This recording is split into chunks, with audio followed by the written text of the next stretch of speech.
All right, Herp House Rock, we've got another great episode for you today. We have Tim Bailey. He's been around for a long time in this hobby, in this industry, and he has a wealth of knowledge. He works with a lot of animals, and we're going to pick his brain, so stay tuned.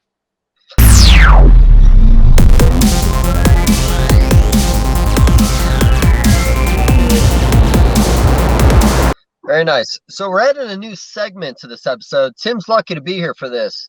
This is the send me free shit and I'll talk about you on the show segment. Amber at Vivid Scales gave me this bar of soap. It's bourbon wood, and they use snake sheds in the process of making this. In the comments below, I'll make sure to put something on our Facebook page. Head over our Facebook page. Send us a message. Let me know some free shit you want to send, and we'll talk about it. That includes apparel. I'll wear anything you send me. But nonetheless, now that I got that shallow plug in, and we're apparently sponsored now, Tim Bailey, man, I'm pretty fucking excited about this, and I say that a lot, but I mean it. Dave, if I had known you were into decorative soaps, man, I got a bar of soap I'll make you. Well, I'll take it. But they said this would be good for the mustache. The oils they take from the snake shed in the process apparently is good for your skin. Yeah, right? It's a whole process. I got some oils for you. Well, that sounds gay. Yeah,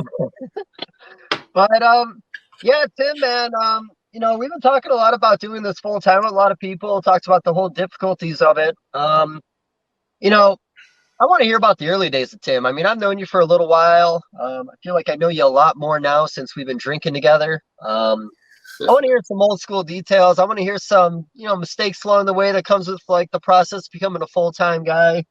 Just give me some of the background that made Tim Tim. Well, I'm going to stumble probably on some of the mistakes. I probably shoved them out of my head because I didn't remember them. But as I start running through the story, I may stumble on one and remember one. But actually, it's funny you bring that topic up. And when I just had to rebuild my website about a year ago. And when we rebuilt it, I was talking to my web guy, and I really needed to get a lot of updated pictures because outside of the inventory available section and birthing record sections of the website, everything else was extremely outdated. If you went to the collection page, any of the just photo image galleries, anything like that was a bunch of outdated stuff. Now, he said, well, I'm just going to carry that over and, you do what you can to update that when you get a chance. And I always said I would, and I said I would this time, and I still haven't because availability and birthing record and all that stuff takes priority, so you never end up getting to it. But what's interesting, if you go to the site and look at some of that stuff, is there's a bunch of old pictures in there of I guess, quote unquote, facilities, if you want to call it that, but facilities, whatever you want to call it. But yeah, there they are right there. So there's some of the pictures of the old stuff. So what's interesting, if you stop right there and scroll your mouse all the way to the left, that one little building with a slab to the right. So that was actually the first start. And so I guess to back up real quick, I ended up stumbling into Sean Bradley at Exotics by Nature. I stumbled into his shop because my daughter wanted a snake, ended up buying a bearded dragon. I didn't go actually that time. My wife had brought my daughter over there. And so she came home with a bearded dragon. I had to stop, and I passed Sean's shop every day on my way home from work. So I had to stop once a week, pick up crickets to feed the bearded dragon. Started seeing snake stuff. And this is either end of 01, probably the end of 01, beginning of 02. So, I mean, ball python stuff just starting to take off. Sean's still heavily, invested in colubrids, doing a lot of stuff with corn snakes, king snakes, and all that stuff. Celia was coming around, had a bunch of boas. But anyway, so kind of got back on the kick. I had snakes and critters and everything when I was a kid. When I went to boot camp, I ended up getting rid of everything I had. I got rid of my last snake, and then I didn't have anything for close to 10 years. So went to Sean's shop, kind of got back on the kick, saw what was coming with the ball pythons. So I ended up buying, at that time, Sean and a bunch of people were still importing normals. We were getting captive hatched imports coming in. Sean would probably get 300-400 a year. I'd go through, pick through some. And so I ended up buying a normal female captive hatch. I still have her, actually. So I got her, that would have been early 03. And then towards the end of 03 is when Marine Corps called and said, hey, we're going to send you to Afghanistan. So my wife had agreed to take care of the snake. I kind of already got bit by the thought of even breeding. So I ended up buying another normal from Sean. I bought another baby, and then I bought a yearling from him. So I had 3 female normals. They were in the house. Wife kept those and took care of them for me while I was going. I was going 6 months, came back home. And when I came back with a pile of money. So I came back in the spring of 04 and left back for Afghanistan in fall of 04. So for 6 months there in the middle, I was here. We ended up going to Daytona that year, which was the hurricane year. So that was a load of fun. But in that little 6 month window while I was here, I probably ended up spending about $20,000 bucks, and I ended up with a whopping grand total of like 10 snakes or something like that, probably for that money, maybe 12 or something. I don't remember, but not many. So I ended up somewhere in the neighborhood of about 18 snakes, I think, when I went back. They were all in the house. The wife was taking care of those. And then in 04 to 05, I actually bought a few snakes while I was in Afghanistan. I just call and talk to people from over there and buy a few things because I was still able to occasionally cruise king snake. Speaking of history, that's where you shot for ball pythons back in the day. And bought some stuff off of there, came home. And so the picture Ben had up a little while ago at that little building, that was the first building that I had actually built to move stuff out of the house. And the little green door on the left is actually my pump house. I live in the country, so I got a well pump. And so my pump was in there, and the old pump house was raggedy. I tore it down. I built this little building minus that concrete to the right. So that little building was 12 by 12, if I remember right. Might have been 10 by 12, 10 by 12 or 12 by 12. And so we moved the snakes in there, and I had actually built a rat rack to breed some rodents, put it in my greenhouse. You know, I live in the country, so I was worried about raccoons coming and tearing all kind of stuff up. That's a funny picture right there, actually. And I'll get to that further in the story, but just to touch on it since the picture's thrown up there, that fan is in the door right there, and those trees look a little sparse compared to the picture right before that, because this is probably about 1 to 2 weeks after Katrina. We were out of power for 30 days after Katrina, so the door was open and the fan was on because I had a generator running because there was no air conditioner in there because Katrina took our power away from us. Anyway, back to the first story of the little building, because that's the same building with an addition added. But we originally moved into there. I had this rack that I built for rodents, and I was worried about critters getting to the rats. And so I actually built a cage that the rack would sit inside of, mounted fans to the side of it. That was in the greenhouse. So ultimately, when I built that one little piece of building that was 12 by 12, that was the first, I guess, facility or snake area to begin with. And so I had some homemade CB70 racks. Those designs are actually still on my website. I get tons of people still email and say they really appreciate the DIYs on there on how to build those. But those were in there, and then I actually moved the rodents into that building as well. And we stayed like that for a little while, and then when I finally ran out of space is when I built that little addition to the side of that and kind of kept that segregated into 2 rooms. And so ultimately, I had the rodents on one side and the ball pythons on the other side. And then we started running out of room again. And so once I ran out of room, the next time I actually went we had a barn. My wife used to have horses, so we had a 10-stall horse barn. I ended up taking 2 of the stalls on one side and converting them into a rodent room, moved all the rodents into there. Then I had that building for all snakes. So the babies went in one side, the ball pythons went in the other. And sure enough, I ran out of room again, probably another year or 2 later, holding stuff back and building more racks.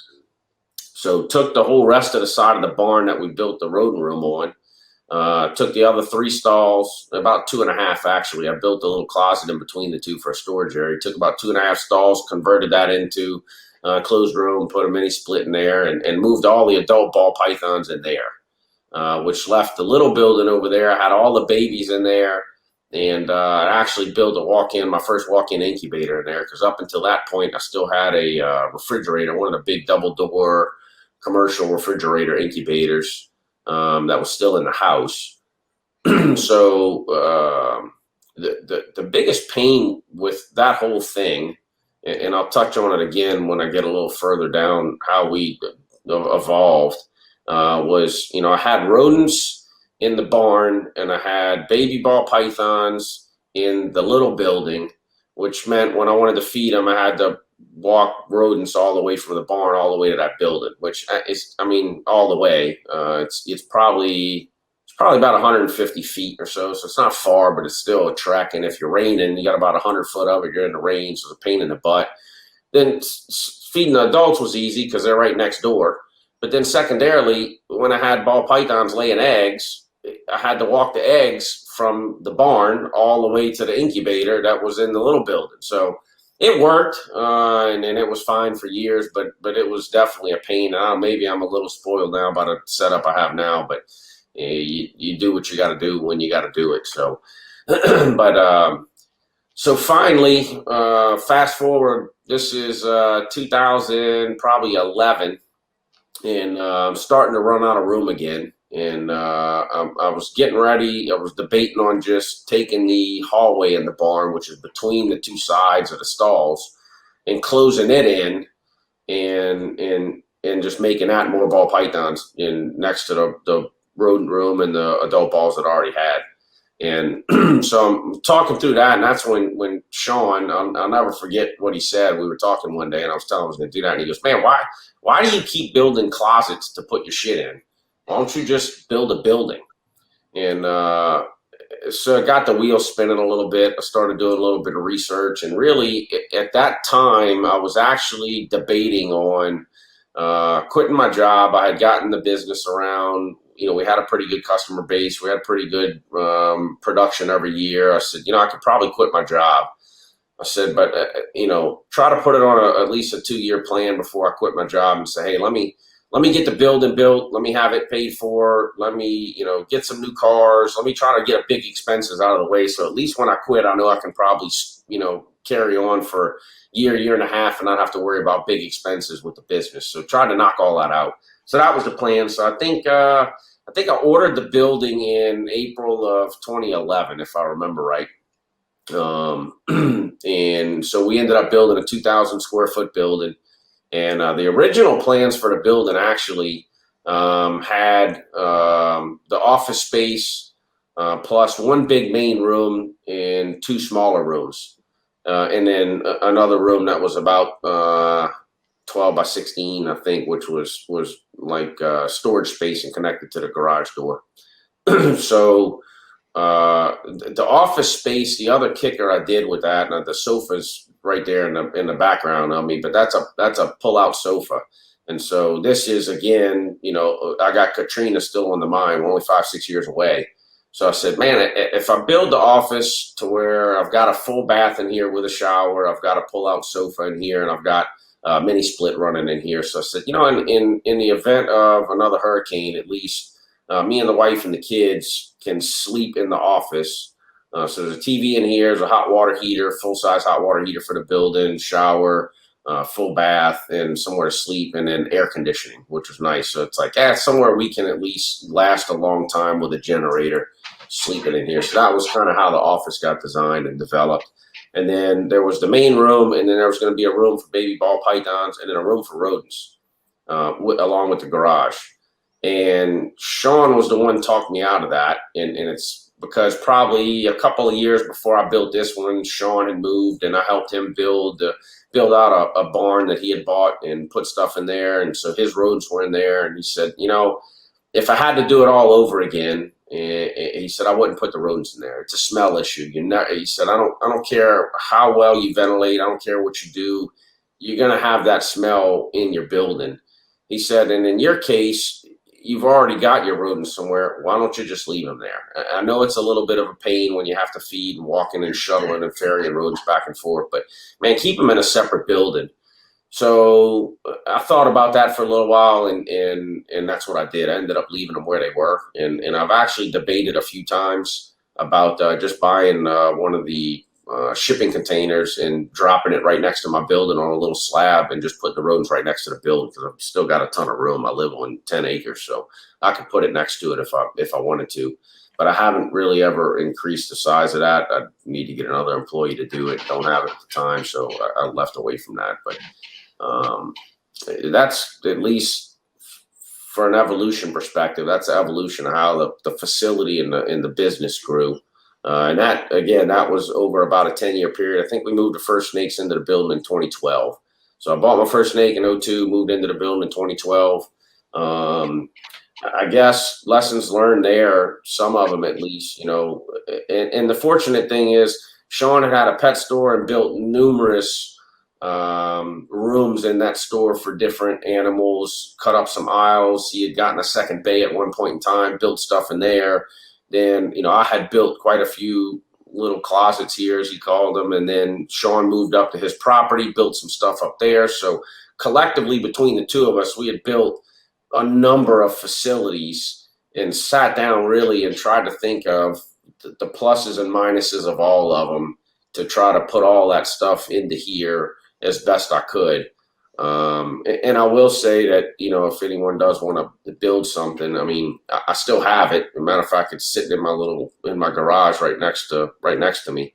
But I've got the paper where I took graph paper and drew to scale the entire building, made little cutouts to scale of how big Freedom Breeder racks were, ARS racks were, and drew everything out numerous times to try to optimize the plan, and how big would the aisles be, and where do the racks go, and how many can you actually fit. And I did all of that before any of the construction started. So at least I knew what I was playing with. And I mean, I would make that suggestion to anyone, is just to at least know what you're working with before you get started, especially if you're building something new. I mean, if you're going to rent or lease something, you kind of have to deal with what you have. But if you're building something from the ground up, put in the extra month or two of time up front and really try to plan that out. And because I'd started off by saying I was going to quit my job, I never did. That's a whole nother story we can get to later or not. But I did plan the building and really sat down and tried to optimize, okay, how many snakes can I fit in this building? And my first thing was I sat down and I said, okay, how many snakes do you think you can take care of by yourself? So I wanted to optimize and have a business that I could run 100% by myself without having to rely on an employee if possible. So how many snakes do you think you can take care of if you don't have a job by yourself? Okay, I can take care of this many snakes. Okay, how big of a building do you need to put that many snakes in there? Okay, how do you optimize that building? So I tried to build the building and optimize the building such that it would house all the production I could make in 1 year. It would house all the animals necessary to make that production and have a number that I felt that I could sustainably take care of by myself without any employees or without any additional help. So that's something that I would advise to someone, to anyone that's wanting to do it too. And I mean, you guys have been around long enough too, and I have too, and we see it. And I laugh at how many people will throw some money at it and put zero thought into anything that has to do with how this business works. But get into it, and they barely can last 2 to 3 years before they realize it's a lot of cleaning snake poop and doing stuff before you make any production. But likewise, when you make that production, everyone wants to sell their snake as soon as it crawls out of the egg, and it's not always that easy. So where do you house it? I don't have room for it. So all that stuff, you really need to plan that all into your business, at least from my perspective. But with that said, I laugh a lot, and hey, I'm not as active on social media as I used to. I already have time constraints on getting everything done here that I have. I don't have time to argue and play around on social media, but I'll tell anybody that wants to call, hey, call. I'm as willing to help anybody as the next guy. But I do laugh when I hear the people that just think the money's going to fall in their pocket and they're not going to have to do anything, and it doesn't take any time, and then they can't sell their snakes, and they just didn't put any thought into how that's going to work. And I mean, there's 100 people to call and ask, and I'll give that same advice to anyone. that's willing to call and talk to them. But plan your business. And I see too many people that don't run it like a business. They run it like a hobby, and then they get upset when it doesn't generate money like a business. Well, you're not running it like a business. You're running it like a hobby. So I don't know what you expect it to generate for you. But my thought on that. Yeah, so I think my comment with that is you're right. And I say this all the time, unrealistic expectations coming into it can be will kill you right away. People that come in and buy everybody else's adults, buy the wrong adult, you can fuck up everything you're doing. I feel like buying adults in the beginning I get it, we're all impatient, but you could be buying other people's problems. Yeah, and man, I don't want to say it's a touchy subject, but it's one of those subjects I find it's difficult to talk about, because I'll have customers ask about that, and I'll give that advice to people standing at my table at a show and tell them, hey, don't buy adults, buy babies. Meanwhile, I got adults sitting on my table that I'm selling while I'm saying that. And so you hit the nail on the head, though. You may be buying other people's problems. You may be buying something no good. And I don't really know what to tell anyone on that subject, because I personally won't sell a problematic animal. I have probably a half a rack full of animals that are just special care or problems, and I won't sell them because I don't feel like dealing with the problem down the road. Once you sell it, the problem's not gone. You're going to deal with it down the road when they call you with a problem, or they sold it and someone said they bought it from them and there's a problem. It's never going to go away. So I'd rather just keep it. So I don't know how to tell anyone to figure out how to buy the right adult. But I mean, most of the adults I'm selling is because I do still have somewhat of a fixed number. I don't really want to get any bigger than I am. So if I have a male that's replacing something, well, that one needs to go. And so like right now, I've probably got about 20, 25 proven breeder males for sale, because I've got animals to replace them and I need their tubs. So I'm selling them, and it's not because there's anything wrong with them. I just don't need them anymore, or I replaced them with a son. So, there's a way to do it. However, with that said, I think if you are buying adults, you're best to try to find someone semi-local to you to buy those adults from, because that acclimation period can be pretty big if there's a dramatic change in where those animals are. I guess where I'm going with that is me and Sean both over the years had gotten numerous animals from Marshall in Colorado. And Marshall, hey, I'm gonna send y'all something, y'all breed it. Okay, go ahead. Well, the only thing we can come up with is that the elevation is so high there that there's got to be some difference in the barometric pressure and what those animals are used to.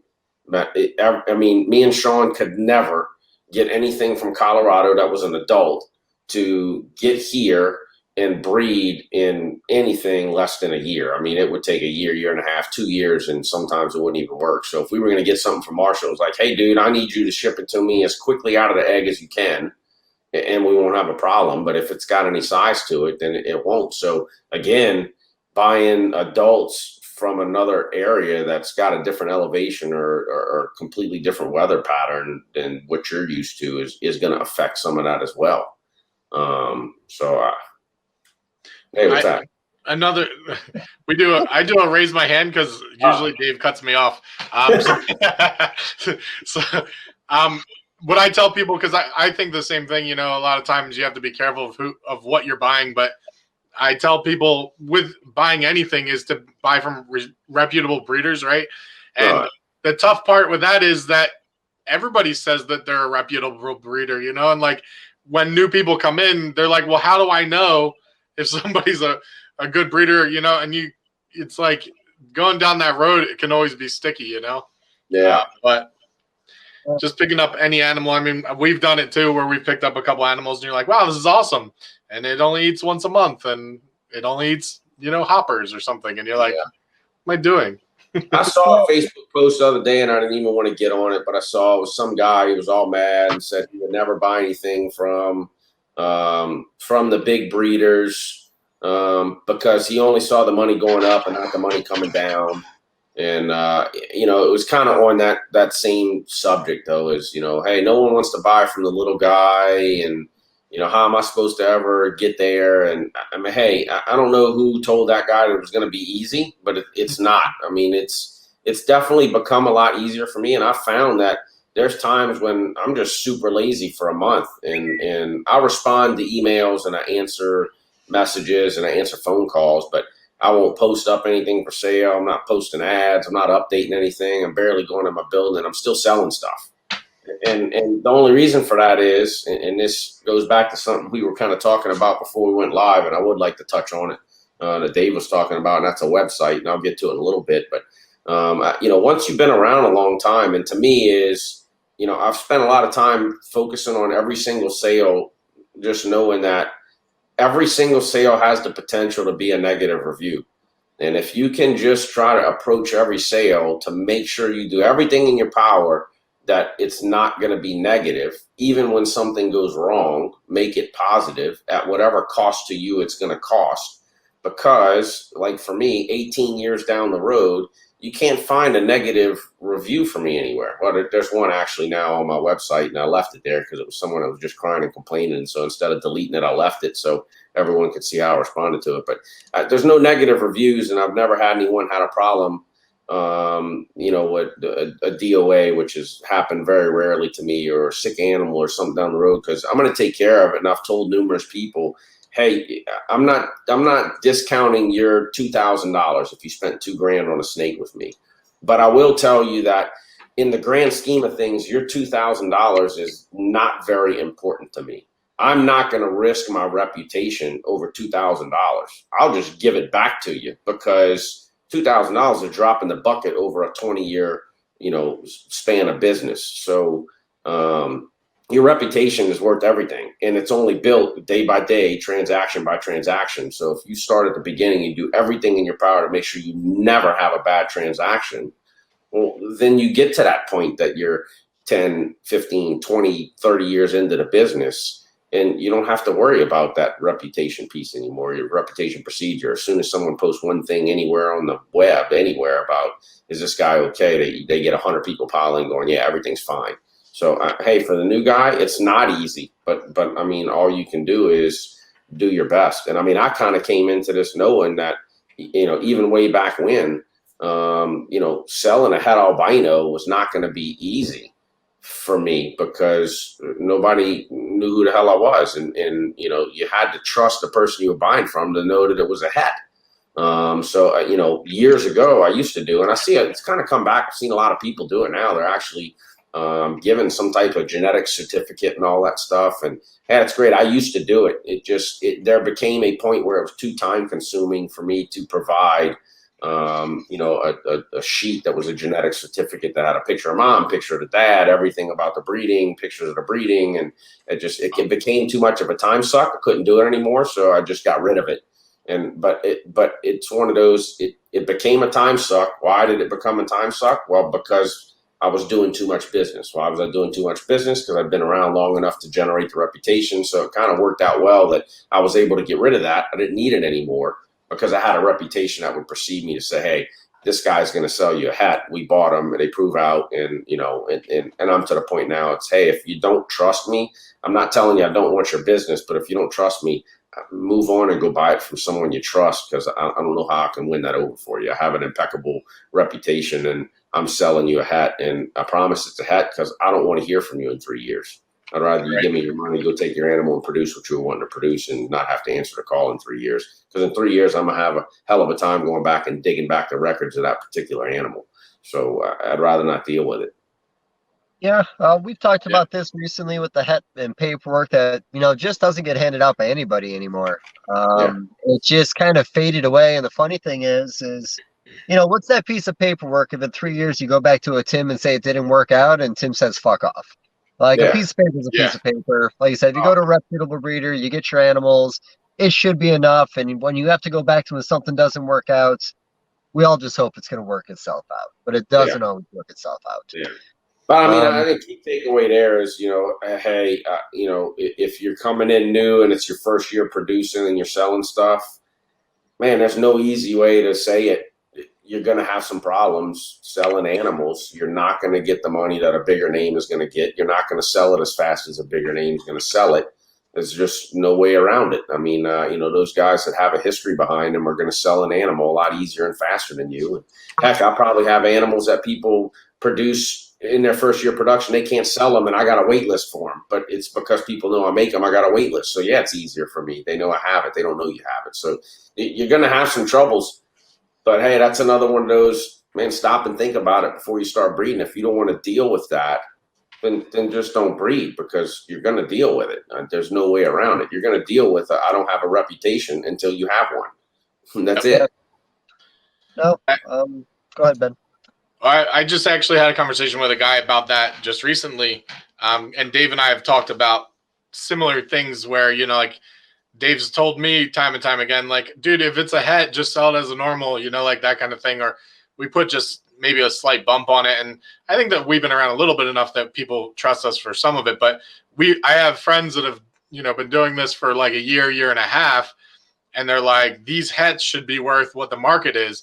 And I'm like, yeah, they should. But, like people need to know who you are. And that's like a big piece of it. So on the money there. Probably 2 or 3 years ago, het puzzle males were still $350, $400 a piece. Man, I had produced so many, I couldn't move them. Nobody wanted a het puzzle male. They wanted females, or they wanted visuals. And man, every time I had one of my wholesale orders to someone for normals, I dropped one het puzzle male in there for $18. But I mean, hey, it's $18. So you can either say, hey, I lost $380 on that animal, or you can say, hey, I didn't have to clean it and feed it for 2 years because nobody was going to want to buy a het male, and I had too many of them. So to me, I really, even now, I still look at stuff that's 100% hets, and I really try to think about, is there a demand for that animal? And if there's not, then it's probably going to get shuffled into the normal bin, because it's not worth the time trying to sell it.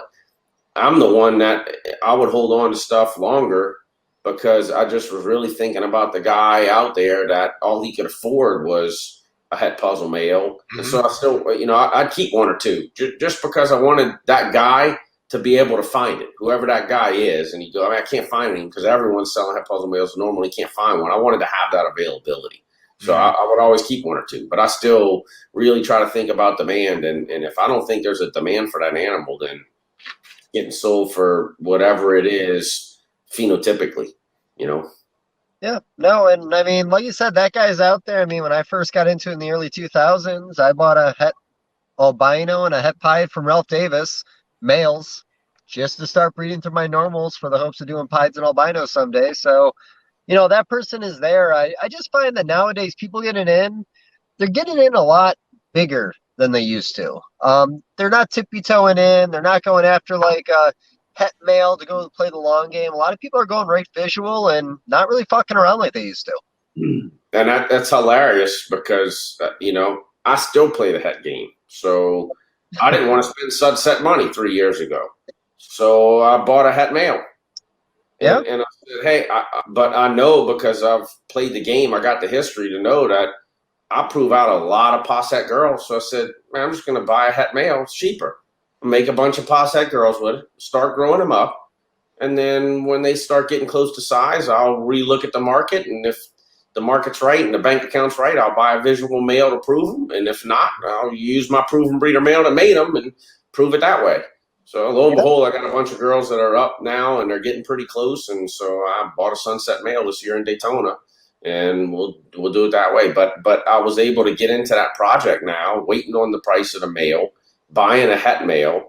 I'm going to produce sunsets now for a fraction of the cost of what I would have paid to buy a sunset 3 years ago, and I'm still going to make them. But it was just playing the time game, because the fact of the matter is, the only thing you ever pay for in a ball python now, you don't buy a ball python anymore. You bought a snake, and then 80% of your money bought some time. That's all you're paying for, time. Mm-hmm.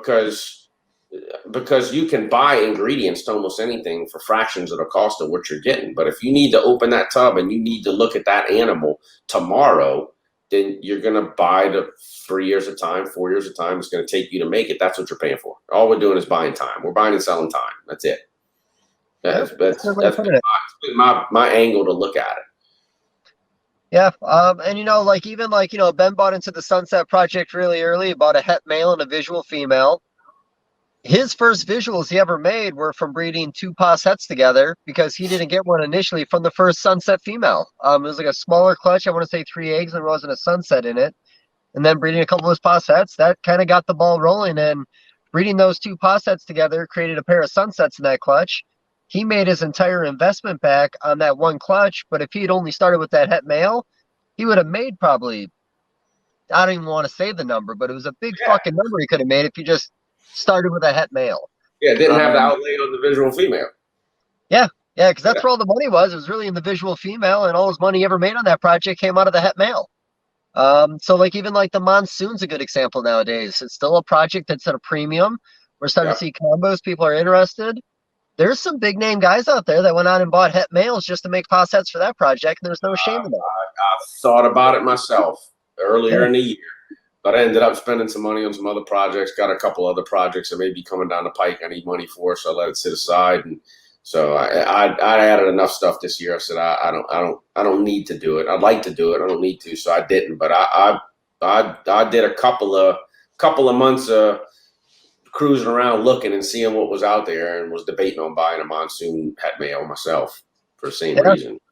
I mean, it's another one of those pointers. If you're coming in, is man, don't be scared of that. If there's something you really like, hey man, and you don't have the money, get a het male.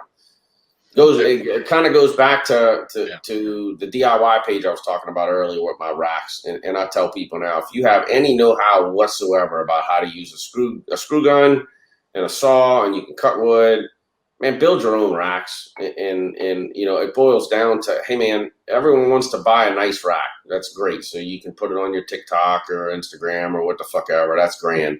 I would rather you spend a bunch of money on snakes and put them into something that they won't know the fucking difference on how much you paid for it.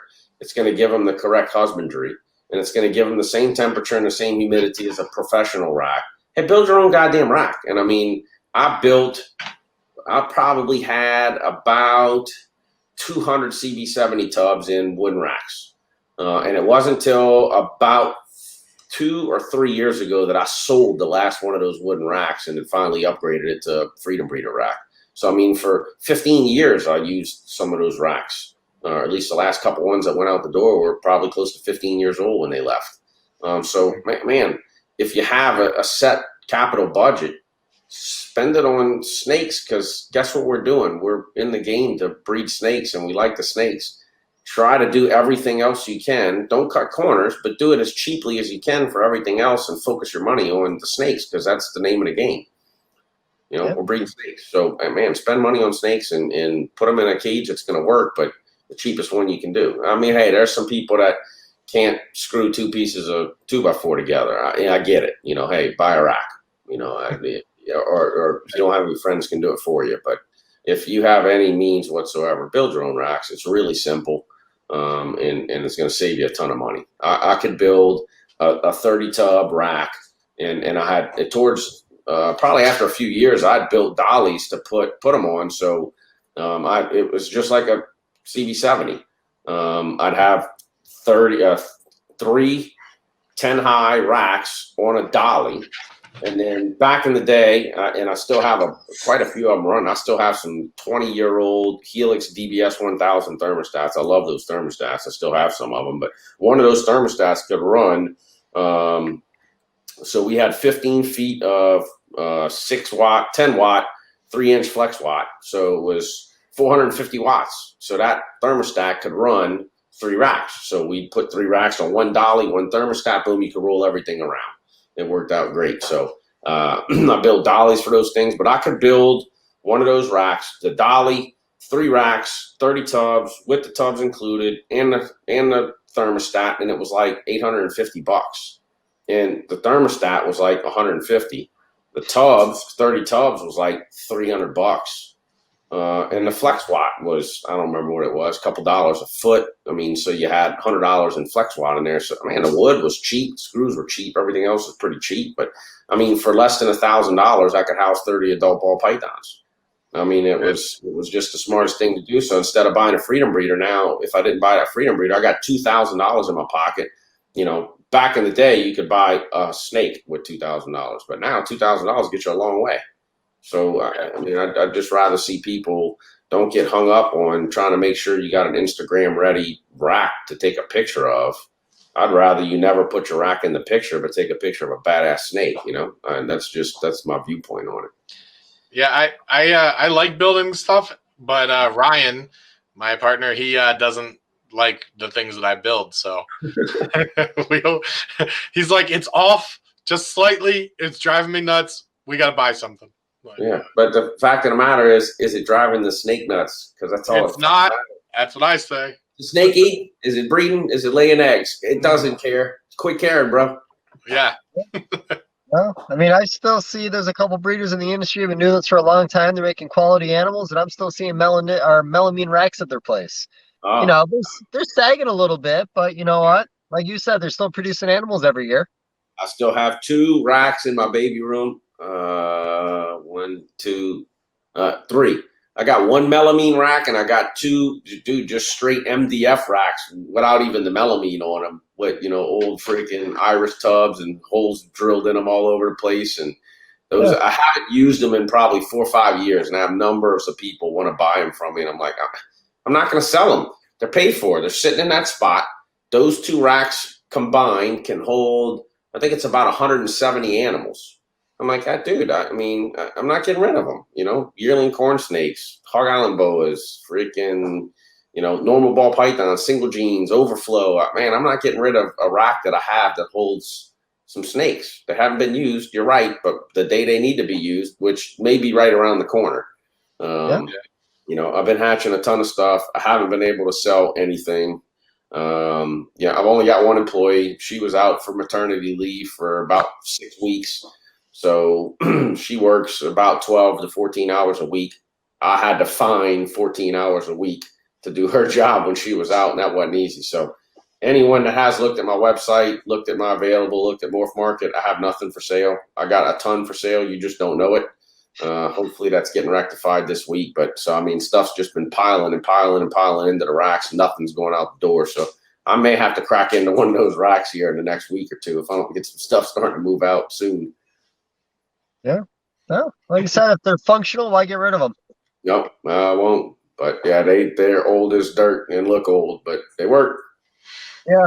Kind of going back, and we'll jump into a new topic, but I've said this a few times before, so I'm kind of a broken record, but like you said, it's not enough to just be able to come in the industry and be able to produce animals. You got to be able to produce animals. That's a huge part of it. You got to have a personality people like. It's not like the good old days where you could be a piece of shit and sit behind your table, but you were the only one with something, so someone had to buy it from you no matter what. Yeah. Personality and just, socialize with people goes a long way. And fuck, on top of that, man, sales skills. Like, some people have 0 sales skills. Don't know what the fuck to do behind a table, don't know how to talk to customers. Again, you can make the best animals in the world, but if you can't fucking talk to people, people aren't going to buy from you. No. But and I've experienced that. Everyone, you do enough shows, you're going to go to a show, you're in a bad mood, something else is going on at the house, something else is going on behind the scenes, and if you really go look, I can tell the sales are suffering if it's the day you're sitting back there playing on your phone, scowling, and not wanting to talk to anybody. So it definitely looking welcoming is huge, at least if you're looking at sales perspective from shows. Online, hey, who cares? But well, like I said, Ben, you got something you want to interject there? Or? No, I agree. I think that's what Ryan and I kind of what we do is I'm more the people person and he's more the animal person. So I totally see you. I agree with David's. There's a big piece of this needs to be personality, and I think that sometimes reptile people can be more like standoffish. They don't want to deal with people sometimes, but there's something about just being personable really helps everything. Yeah. Well, let's get into some animal stuff, man. We have been trying to talk blood pythons on this show for a long fucking time, and you got some pretty cool stuff and have for a long time. Let's get into the blood python talk. What got you going on it? I know you've bought some animals from the Barkers over the years and continue to buy animals from the Barkers, but let's break down some blood stuff.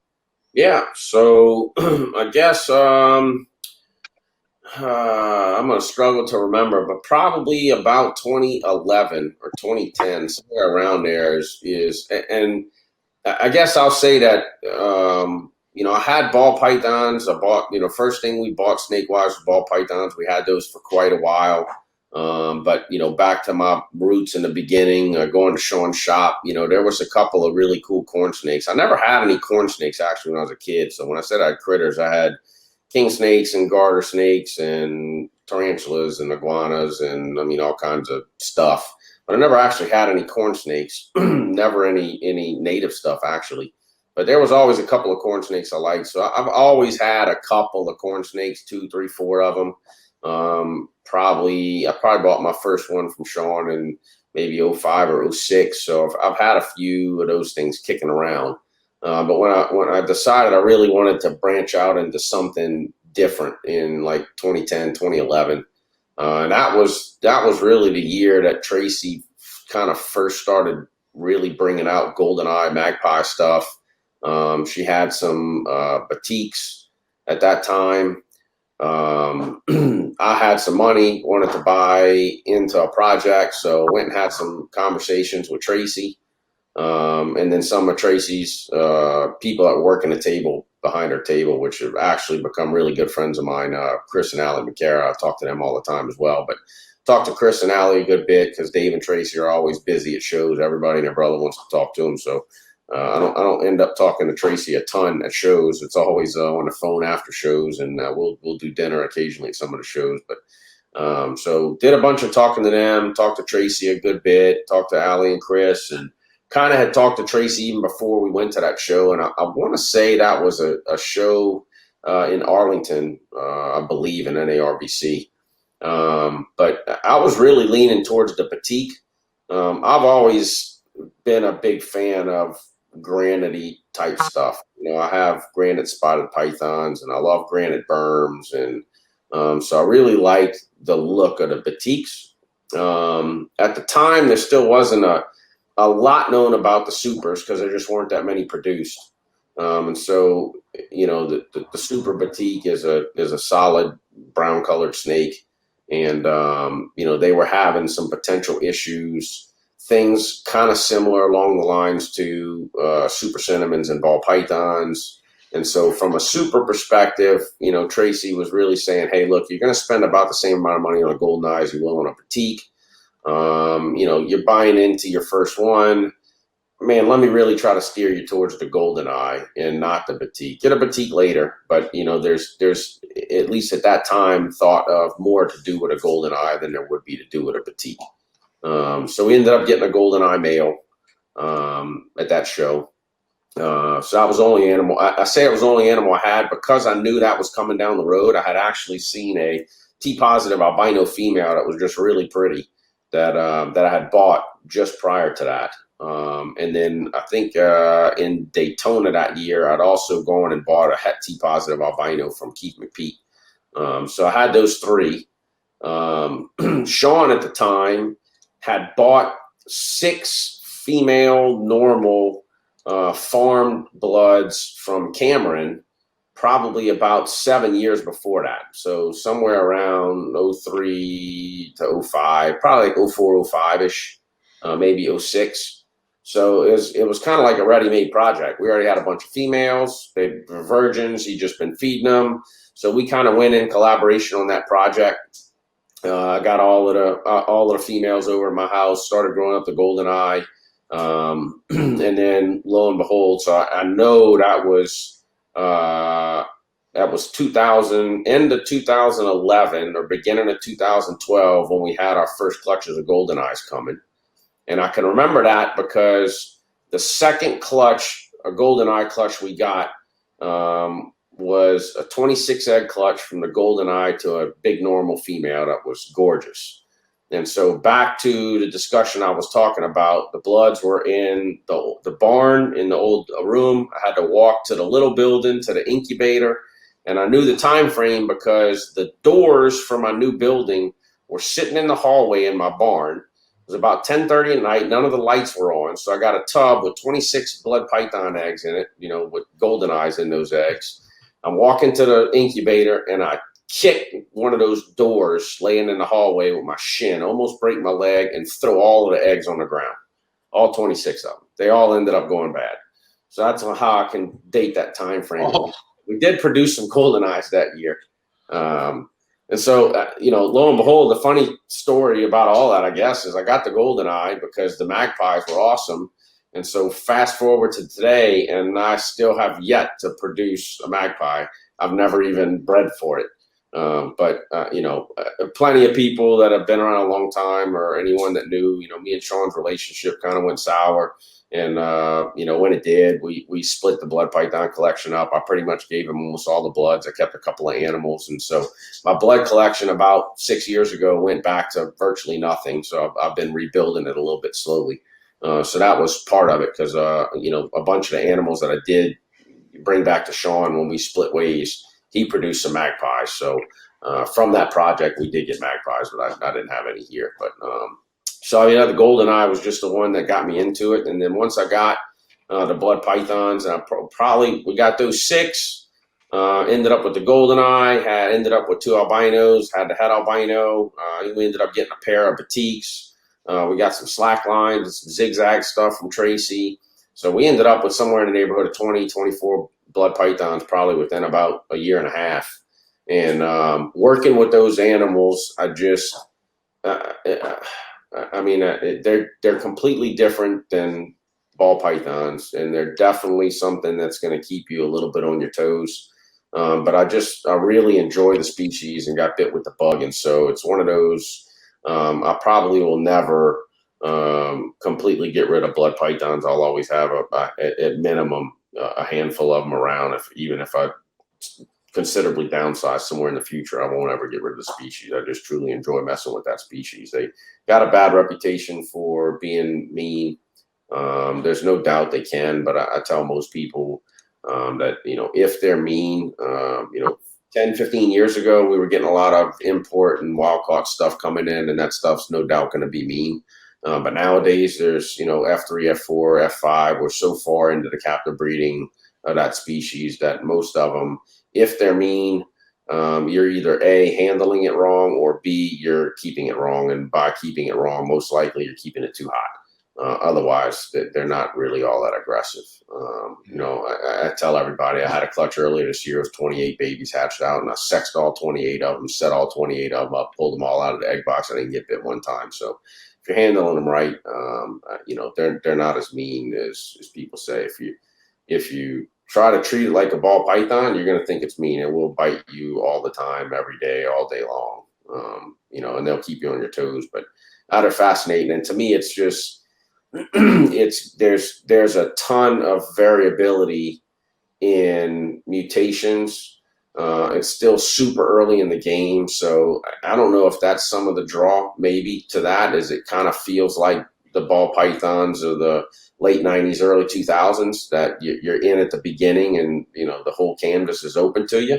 I don't know if that's some of the draw as well, but I mean, if you get a new mutation or a new blood python now, nothing's been done with it. There's 100 things to do with it.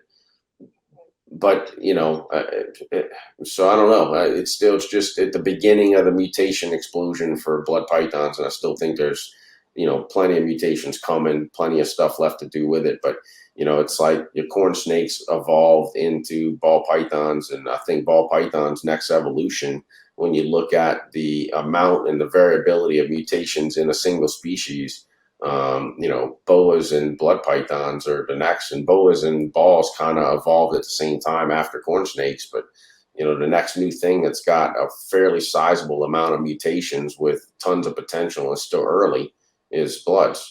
And carpets. I mean, I think carpets is another one too. I've never gone down that road. But they're fascinating to me, and they're doing some really cool stuff with them. But carpets and bloods are really, to me, like entry level. There's still a lot to be done with all of that stuff. So that's still part of that excitement there is, you can hatch something that's a first in the world. which you can still do with ball pythons. We see it almost every other day. Somebody's hatching the new first in the world, but it's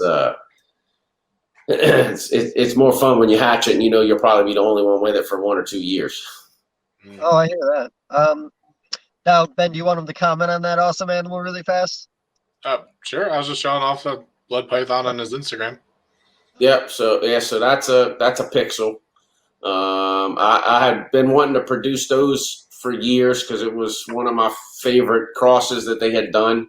And again, probably should have produced those. Maybe damn near been some of the first to produce them because we had the ingredients prior to them being produced. But that's a golden eye and a batik crossed. They call it a pixel. That one's actually het for T positive, and the T positive pixels are pretty amazing looking. I think there's only a handful of them out there, probably about 5 or 6 of them maybe.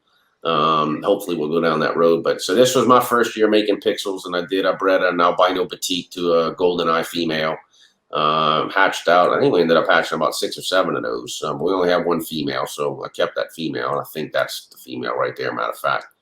But yeah, that's one of the fun ones right now. And you know, the other thing with the bloods is that they just color so dramatically with age, different than ball pythons. I mean, ball pythons, as a general rule, get uglier as they age, and bloods get prettier. They start gaining the red, and they just get a lot of tons of color changes. And it's one of those that really, I almost don't want to sell a blood python until it's 6 months old, just because it's easier to sell it at 6 months old when it started getting its real colors than when it's younger. Yeah.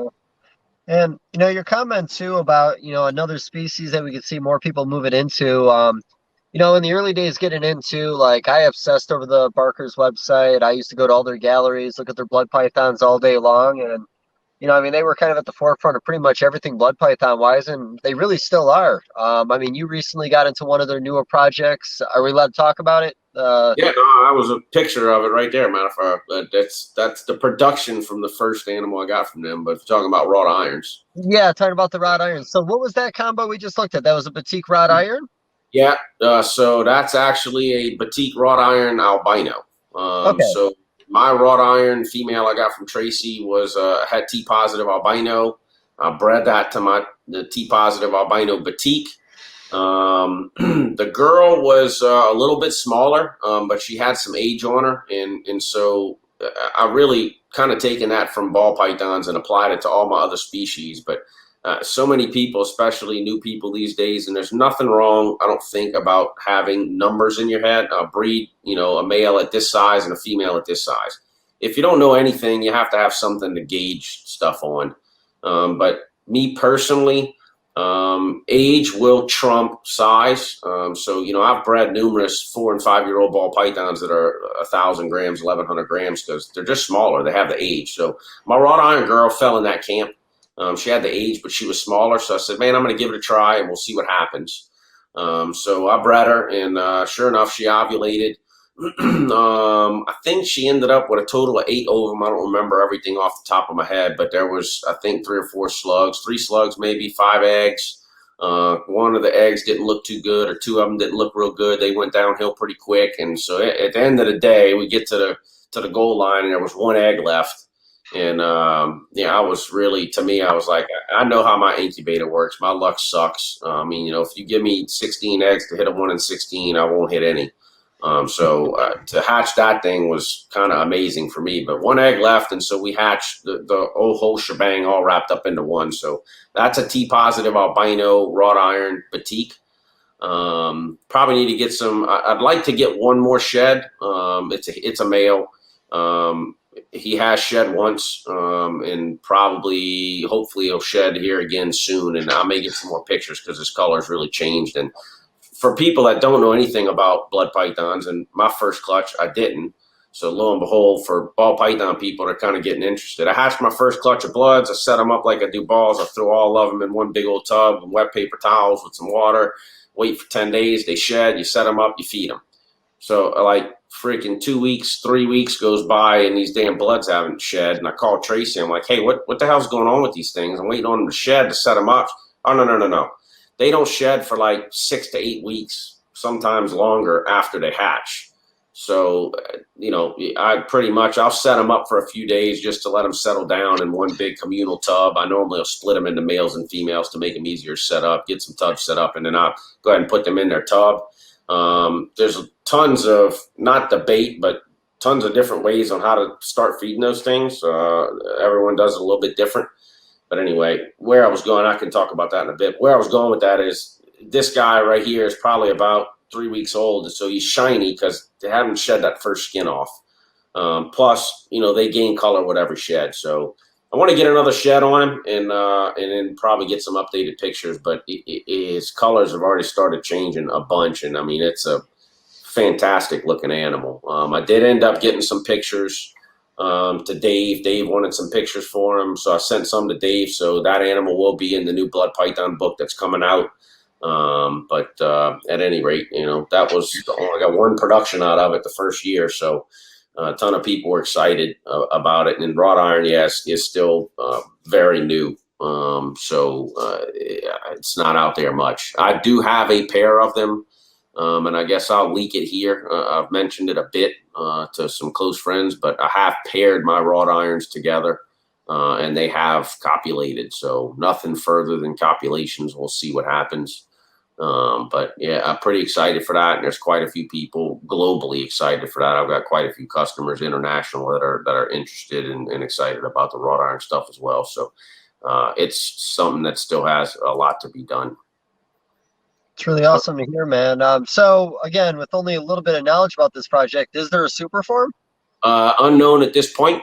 Tracy doesn't know. She actually, when I got my mail, she said, "Hey, don't beat me to the super." And I said, "Tracy, you better hurry the hell up, because if my mail gets the size, I'm not waiting on you. I'm putting them together." She laughed. So I told her, matter of fact, a couple months ago when they started breeding, I said, "Hey, the wrought irons are breeding. Hope you're on the ball."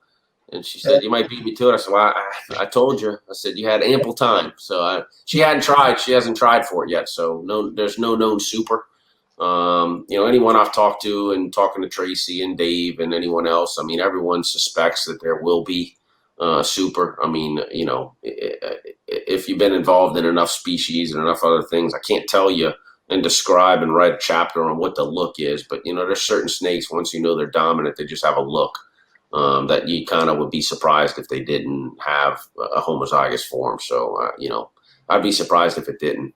I truly believe across all of the species that are mainstream in the hobby, all species and all incomplete dominant or dominantly inherited mutations. I mean, you could probably count on a couple of hands of how many true dominant mutations exist that, that have a homozygous and heterozygous that look identical. I just don't think that happens very often. So I think most things that prove to be a dominantly inheritable trait probably end up with some type of super or homozygous form. So we'll see. Hopefully I'll see in the next 6 to 8 months. That'd be nice. Yeah, no, for sure. So being a blood python guy, have you been paying much attention to the pied ball or the pied bloods? Oh, absolutely. It's fantastic looking animal, and again, something that has got as many legs as a centipede. I mean, that thing can go anywhere, do anything. We've seen, to me, what pieds did to ball pythons, and I mean, anytime anyone brings up, I mean, pied retics, that's great. And I almost bought one of those because they're awesome. And then pied berms came out, and I wanted one of those because they look awesome. So naturally, I want a pied blood, of course, because they look awesome. But I mean, anything pied, it just looks great. It's to me, it's always going to be a really good seller in any species. And ultimately, when prices of any new gene, any species get to a point that they are to a pet level price point, people are going to buy pied mutations as pets because they're so unique looking. So I mean, there's legs and years and years and years worth of work to do with a pied blood. So I'm definitely all over that the first chance I get to get one of those. And I see that's Jeremy had that one posted. Well, Jeremy commented. Well, I don't see that's freaking Luke and Ryan's post, but Jeremy's on there somehow. Anyway, I've seen pictures of 2 other ones, and I think that's the original female that came in. So I've seen pictures of 2 of the offspring, and they make that thing look fucking ugly. So they look a lot better than that. And who knows? Maybe these other ones will age and look a little more like that. But as the baby pictures I've seen here recently look way better than that, and have variability similar to a ball python, so high white, low white, that type of thing. So I think there's going to be a lot of excitement for that. But it's one of those, I don't anticipate it to be widely distributed through the market for probably at least another few years, 3 to 5 years, before really a lot of people get their hands on that. So, it's one of those, I'm excited, but that kind of leads into something else I love talking about, which is, you hear all these things about how come I haven't seen XYZ mutation of this. Is, so many people that haven't tried to work with, and especially like some of my projects in ball pythons, hey, you've been dealing with that for 6 years. How come you don't have everything under the sun? Well, one of my projects, I got a female, only got 1 female, and she lays every other year. So guess what? It took her 3 to 4 years to get up to size. And then at 6 years old, she just laid her second clutch. So I don't know much about it 6 years later. So, hey, get excited about something. But man, if you're going to get excited and then you lose interest because you can't buy it a year from now, you're playing the wrong game. It's a long game. So I'm excited about it, but I don't anticipate, seeing, blood pies and crosses on tables for years to come. So hopefully people can keep their interest level up on stuff like that. So that post on Facebook was 7 years ago. Yeah. It's crazy. And you said we did see babies from that this past year. I know you said you saw the pictures. I'd seen them too. I'm sure they're on, Ben's good at Googling, man. I'm sure you can find those babies that it produced, maybe. Good luck. Yeah, right. But no, like I said, very unique. Pieds definitely could be a game changer for a species. And I can't remember who said it to me. I think it was Josh. But if you go to a pet store and you see a clown ball python for sale, an albino ball python for sale, and a pied, the pied's going to sell, the albino's going to sell, and the clown's going to sit there. Oh, no doubt. Yeah, this industry is doing amazing things with clowns, and I won't discredit that at all. But the reality is, these all end up into the pet market eventually. When it does, what do you want to be producing the most of? I still think this is a very pet-driven industry. It's always going to be a pet-driven industry. And again, when I get a bunch of pet money, I'm going to give Tim a call and I'm going to buy a really nice animal for $2,000-$3,000. Yeah. There's no. I've probably approached most of what I've purchased in the outside of stuff that I'm like, I'm getting that because I like it. I don't care. But anything I'm producing or buying, purchasing, and I'm really looking at producing because I want to sell it, I've put that hat on for how does it look when it gets to the pet level. And palmetto corn snakes was a big one for me. I got those and really didn't care if I made any of my money back for years to come, because my ultimate goal for that was when those things get to $150, $200 a piece, I want to be producing a ton of them, because everybody can buy $150, $200 kick-ass looking corn snake as a pet, and they're cool as shit looking, and that's where they're going to end up. So, likewise, same thing. Anything else you buy, a blood python's probably never going to end up being the snake you see in every PetSmart, because it is aggressive if you keep it wrong, and likely they'll keep it wrong, and it'll bite everyone that tries to touch it. Comes in, they'll never sell it. That market is still growing, and it's grown a lot probably in the last 3 to 4 years. I remember when I bought my first blood from Tracy, one of the things Tracy told me was, it was that her ultimate goal, what she wanted to do, was to get one blood python in every ball python collection. And that was 10 years ago. There was nowhere near the ball python collections in that there are now. But, the golden eye was going to be the animal, because it's so strikingly different, so white and so bright and so pretty, that was going to be the gateway that, hey, if I can get one golden eye sold to everybody, then, I get to make a bunch of money and I get to spread my joy of the species to everybody. And I think everybody else will start getting addicted to to that species once they have a couple of them. So,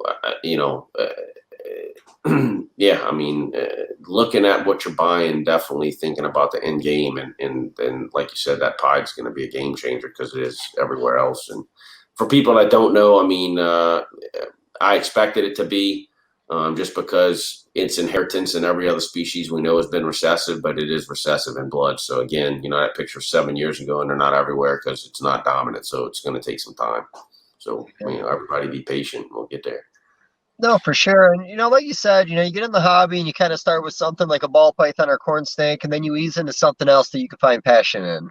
Blood pythons for you and a lot of other species for a lot of other people. But, and, this is, again, we talk about this too much, man. There's not going to be another blood or ball python. Ball pythons are doing something that nothing else has done. And the reality is, if blood pythons become more popular in 10 years, the skin tray guys will be picking more stuff out of the wild that's unique and making more phone calls to sell it for top dollar, just like in ball pythons. So the reality is, in 10 years, the blood python market could have 10 new mutations in it for all we know. I mean, the fact that matters, we don't have a Lucy blood yet. I mean, No. Zero reason we shouldn't. There isn't one. We just don't have it yet. I mean, but all the other species, they pop up at some point in time. So with that being said, considering like lesser ball pythons and everything like that, what do you think it'll do to the project if wrought iron made a leucistic? Oh, man, you threw a curveball at me because I never thought about that. And actually, my thoughts on it were exactly the opposite. I mean, I kind of suspected and have talked to a few people that think it's quite possible that the super wrought iron is going to be a jet black snake because it's so dark. But I mean, you bring up a good point. I mean, every time you have a new mutation with an unknown homozygous form to it, it's always possible it's leucistic, and who knows what the hell that'll do to it. I mean, it's obviously, a leucistic animal is got just as much curb appeal as a pied does. So, I mean, I think it would be great for the project for sure. The only downside to leucism that I've always looked at is it's an end game. I mean, there's not much you can do with it past that.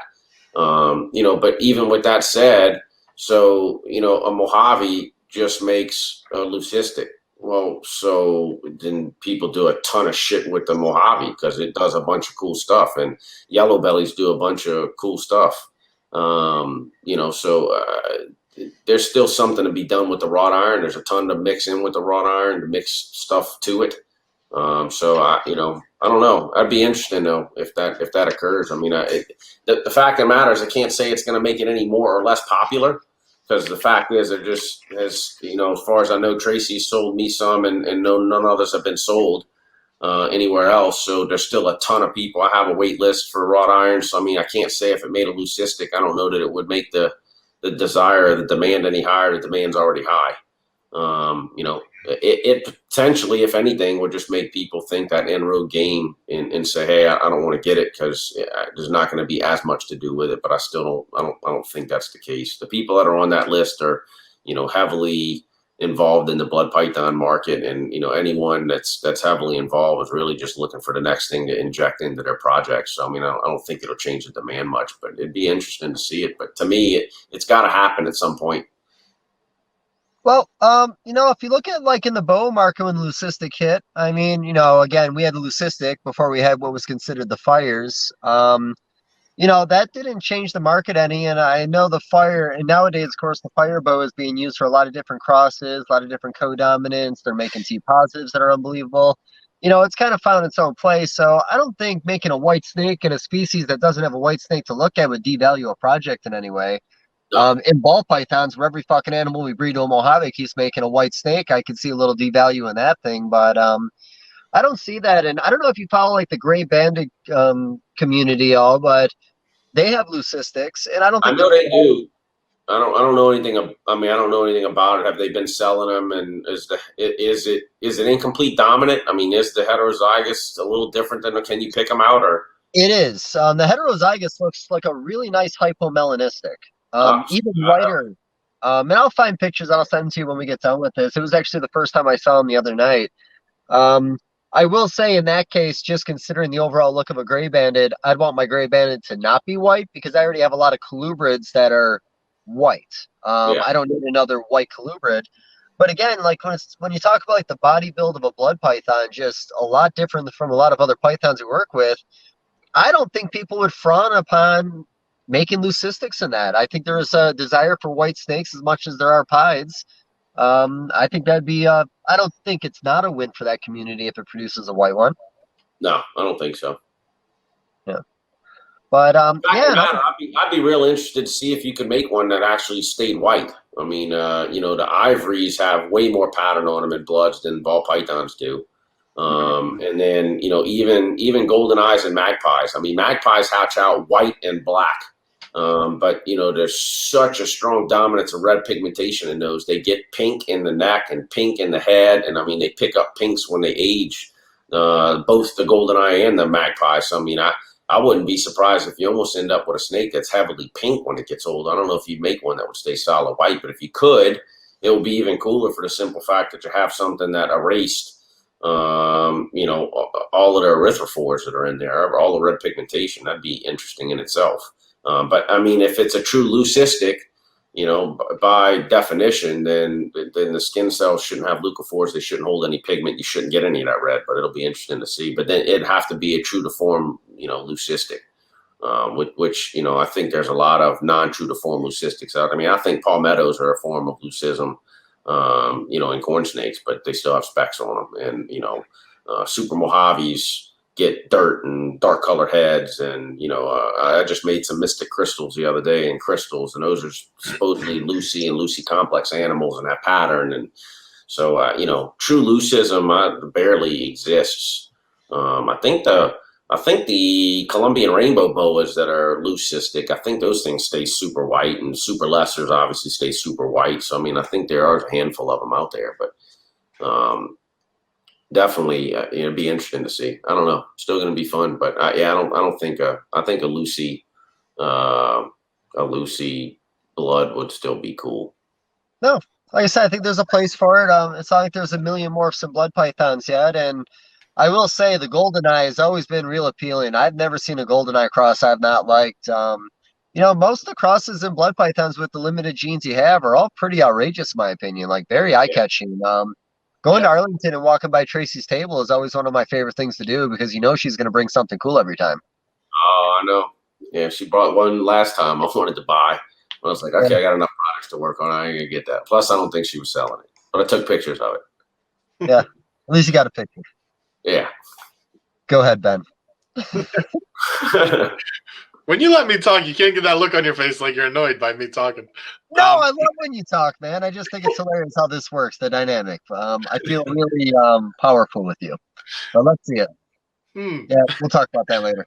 Yeah, we'll have to have a conversation. Anyway, so can you go through some 101 stuff with people that are, ball python people you're talking about? You'd like to see blood pythons in every collection, maybe, as well as what Tracy was saying.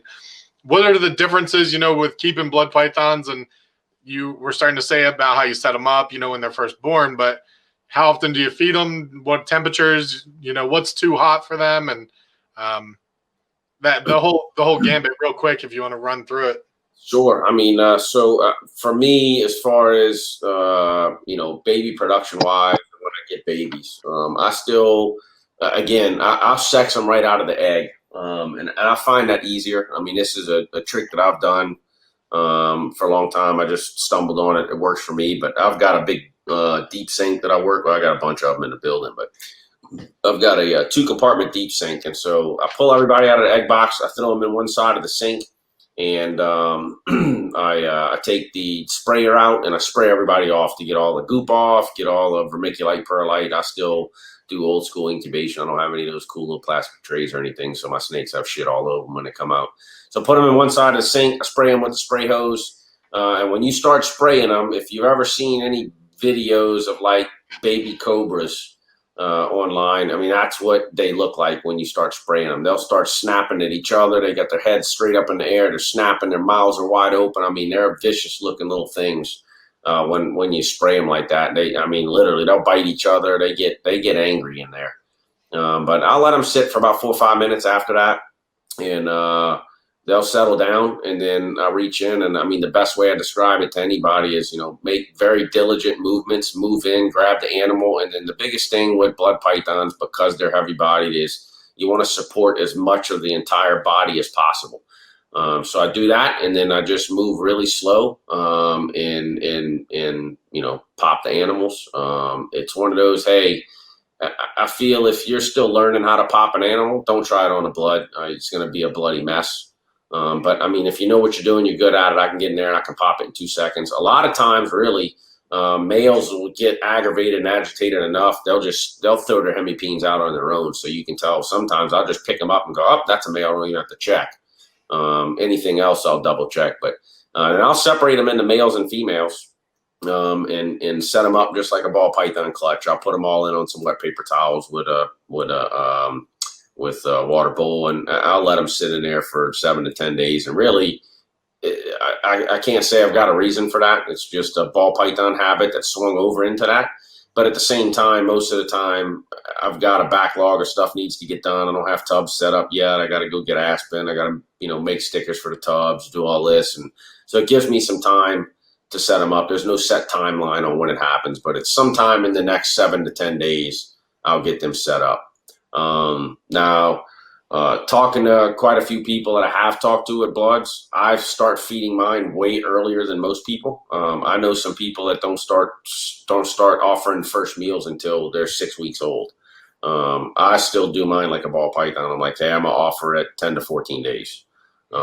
If you eat, if you don't, you don't. I personally, and really, I guess it sounds like the business side of the house, but I start pretty much all my bloods, all my balls, all my boas, all that stuff on hopper mice. Why? Because I buy a lot of my rodents, and mice are cheaper than rats. And at the end of the day, you're feeding a certain weight of meat to an animal. Hey, what's the cheapest meat that I can buy?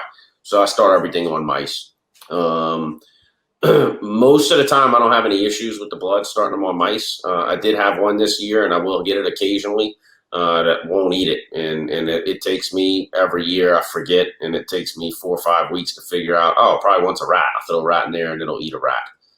So some of them will start on rats. I know a lot of people start their bloods off on rats, but a lot of people, start them way later than me. And I don't mind starting early because I kind of know some of them will take a while, so I don't freak out if it doesn't eat in 3 or 4 weeks. I know some ball python people, 3 or 4 week old hatchling hasn't eaten yet, probably freak out. But a blood python, I have zero stress, and I really don't get stressed until they're darn near 8 weeks old if they haven't eaten anything yet. But most of the time, so I set those guys up on aspen bedding just because it's easy. And most of the time, I've got 50 tubs already preset with aspen and deli cups. I'm using ARS Hatchling racks. So it's an ARS rack. Set them up on aspen. It's a personal preference, really. I probably would rather set them up on cypress or cocoa block or something like that. They will get in the water bowl. They will get in any water bowl you give them. They will wet the tub down. They like high humidity. And so the problem with aspen is they make it a lot wetter than a ball python. So it'll get wet. It'll get moldy. You'll be changing it out. They make a mess in their tub. There's no way around that.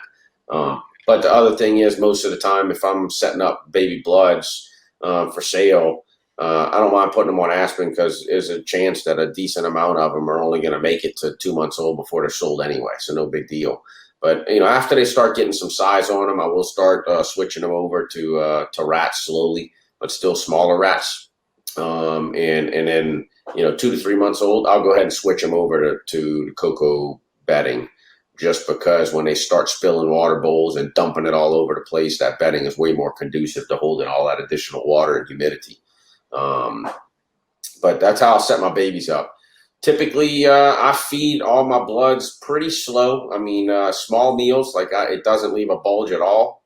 Probably something a little smaller than necessary for almost the first year.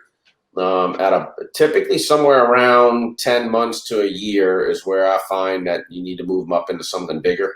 I'll move them up into a 28 quart tub, that size, or I'm dumb. I got 3 of those racks. I love them, and I don't know what Freedom Breeder calls them, but It's the rack that's the exact same footprint as the CB70, but there's 4 wide instead of 3 wide. So something like that, or a 28 quart. I have some 28 quarts that I use, but I'll move them up at about a year. And then I don't feed them any more frequently. I still offer every 7 days, but I'll start feeding them something a little bit bigger. And typically I'm pretty much only offering rats at that point in time. At about a year old, I don't know that I've ever weighed one, but I would probably fathom a guess that there's somewhere in the neighborhood of 1,000 grams or so at a year old for me. And then generally somewhere probably around 2 to 2.5 years old. They could go into a CB70. I don't keep any of my adults in a CB70, and I don't remember the number or the name for that tub either, but I've got some old ARS racks that have got these big giant vision tubs in them. They're like, I know they can't fit through a 36-inch door, the rack can't, so it's like 42 inches deep. They're about 12 or 13 inches tall, and I think they're somewhere around 32, 33 inches wide. So I put my adults in those. Matter of fact, I'm getting close to running out of space, so I'm going to order another Freedom Breeder rack, and it's what I have all my Brazilian rainbows, my Hog Islands, and my Colombian boas and stuff in, but it's that 2 wide rack. So it's similar to those blood racks, but they're not quite as tall. Almost the same floor space, not quite as deep. They're like 36 or something like that, maybe deep, or 34, so you can get it through a 36-inch door. And they're like 30 inches wide, but they're only like 7 or 8 inches tall. I'm getting one of those to put some bloods in as well. And I think they'll keep in there, most of them, unless they're really big. Some of my big animals, I'll still keep in those big tubs. But so somewhere probably around 2.5 years, I'll move them up into that tub. Once I put them in that big tub, I actually have, it's a vision tub, and I don't remember the name of that one, but it's about 20 quarts. And that's actually what I use for a water bowl. So it's a tub in the tub, and they'll get in that water and they'll stay in that water for days on end sometimes. So the only problem with that is it's a little bit of a pain because they like to get in the water. It's good for them. They enjoy it. They like it, but I find I have to change the water twice a week because they get in it, they get out, they poo in it, they pee in it, and if they shed in it, it's a mess. They get it dirty, the water gets funky, so I'm changing the water a little more frequently because they like it. The adults I keep on indented craft paper just because it's easier in those big tubs to keep the paper in there. They get it a little bit wet, but it's paper, so it won't mildew. It just dries out. I'll crack the tub if it's starting to get a little humid in there. But, the beauty with blood pythons that people that haven't kept them don't know is their metabolism is a lot slower than a ball python. So most of them are only going to poo every 6, 8, 10 weeks. So, they don't make a big mess frequently. They make a big mess when they make a mess. It's giant. But they don't do it every week, so you're not having to clean a ton. I'll have some of my adult bloods will, all I got to do is change water and put new paper because the paper's funky, but it's not because there's anything in there waste to clean up. They'll do that for a long time. But typically the babies, again, I'm still feeding something small every 7 days. Sub-adults, feeding something larger to start packing size on them every 7 days. And then my adults, most of the time, my males are getting fed every 3 weeks. Maybe I'll feed them sometimes every week or every 2 weeks if I've got something that's smaller. But if I have jumbo rats, then, they get one jumbo every 3 weeks and they're perfectly fine. The funny thing with the bloods is you actually want them to have a slightly pointed spine on them because of the way they carry their weight. So, people that are used to ball pythons will see that and think you're underfeeding it. But it's a different body shape and a different body style. So, they do have a little bit of a pointed spine. If you can't see the spine and it's really round, that animal is very obese. And I think obesity, especially in females, when males in any species, it just causes a lazy breeder. But in females, matter of fact, I'm talking to Tracy one day, she was the one to explain to me why she thinks it causes such an issue for egg development is, that fat store happens to be in the same portion of the body all your oviducts are, and that fat store may actually restrict the oviducts from expanding or the eggs from expanding. There's just not enough room in there for them to develop, and you end up with a bunch of slugs, even though they had the fat stores to do it. So Once my females lay eggs, I will feed them pretty large rats, large to jumbo rats every week for 6-8 weeks to really get some size back on them. I just find that unlike a ball python, they seem to really empty themselves more. When the bloods are done spitting out a clutch, I mean, they look like skin's falling off. I mean, they look like they're about to die, some of them.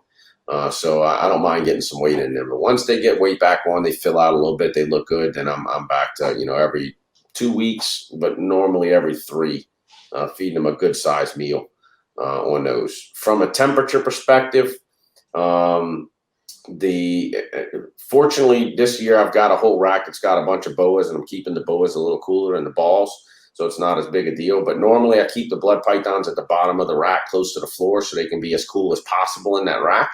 But adults specifically, and then any of my sub-adults that are in racks all are on their own. My building pretty much stays somewhere around 82, 83 degrees pretty much year round. It may dip a little bit in the winter sometimes, but 82, 83, so that would be their cool end. And then I offer them 86 to 87 on the hot end, and that's it. So to me, really anything more than 88, you're probably starting to get into a territory where you may have some problems with them eating. They're going to dump their water all the time. They're going to be a little bit more agitated, a little bit more aggressive. You get in the tub, they're really mean. And you find a ton of people that are like that end up with, animals that are sorry about that. Animals that get hot. I don't know over there. My daughter and her fiance, and I don't know who the other dude was. They're probably going to look at something or other. My daughter breeds dubia roaches as well. They stay in my building, so I don't know if they're going to look at roaches or snakes or who knows what. But so that's how I keep the bloods. That's how I set them up. And again, it's just they're gonna take a while to shed, and if they take a little while to get started eating, don't stress. That's the big thing with the bloods. But someone coming into the game, you're a little ways away from breeding, so.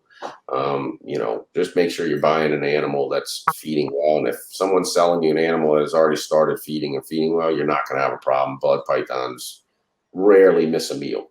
The only other thing I really tell anybody about a blood python is they seem to, I tell anybody to ask about snakes, and specifically when I get the question about, hey, is a snake, will a snake bite me? I say, I mean, look, a snake really is really only got, it's like a light switch in their brain. And they got 3 of them. One of them is survival if they're getting attacked, and one of them is procreation, and one of them is feeding. And so the switch is either on or it's off. It's not a rheostat, so there's no medium setting.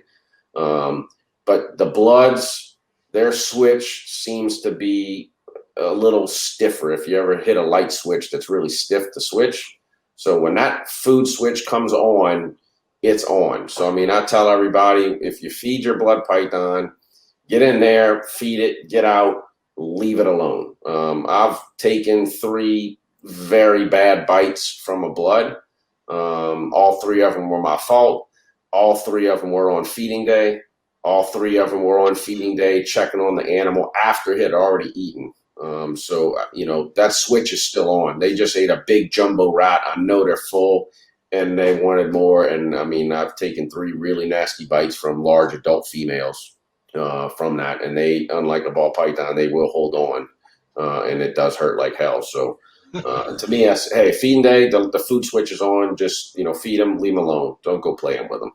And outside of that, I mean, I've never, no other really crazy things with them is, they like a little bit more humidity. They like it a little bit cooler. And, if anyone's got any experience with some larger animals, I mean, the other thing, I think part of why they get a little bit more aggressive and testy as well is I think they're a little bit smarter, but they're definitely more attentive. If you hold a blood python and you really watch its eyes, you'll see its pupils moving around like a person. Like a dog, a ball python just sits there. You can't really tell it's doing anything, but they're looking at everything around them, all of their surroundings. And so they're taking that in. And so the other big thing is, people want to hold a blood python at a show. And I tell them, hey, if you really want to hold it, then I'm going to bring you behind my table, because if I let you hold it out on the other side of the table, what happens is people start coming around, they start moving their hands like this, and that's when that animal starts striking. They don't like a lot of peripheral movements. They don't like a lot of fast movements.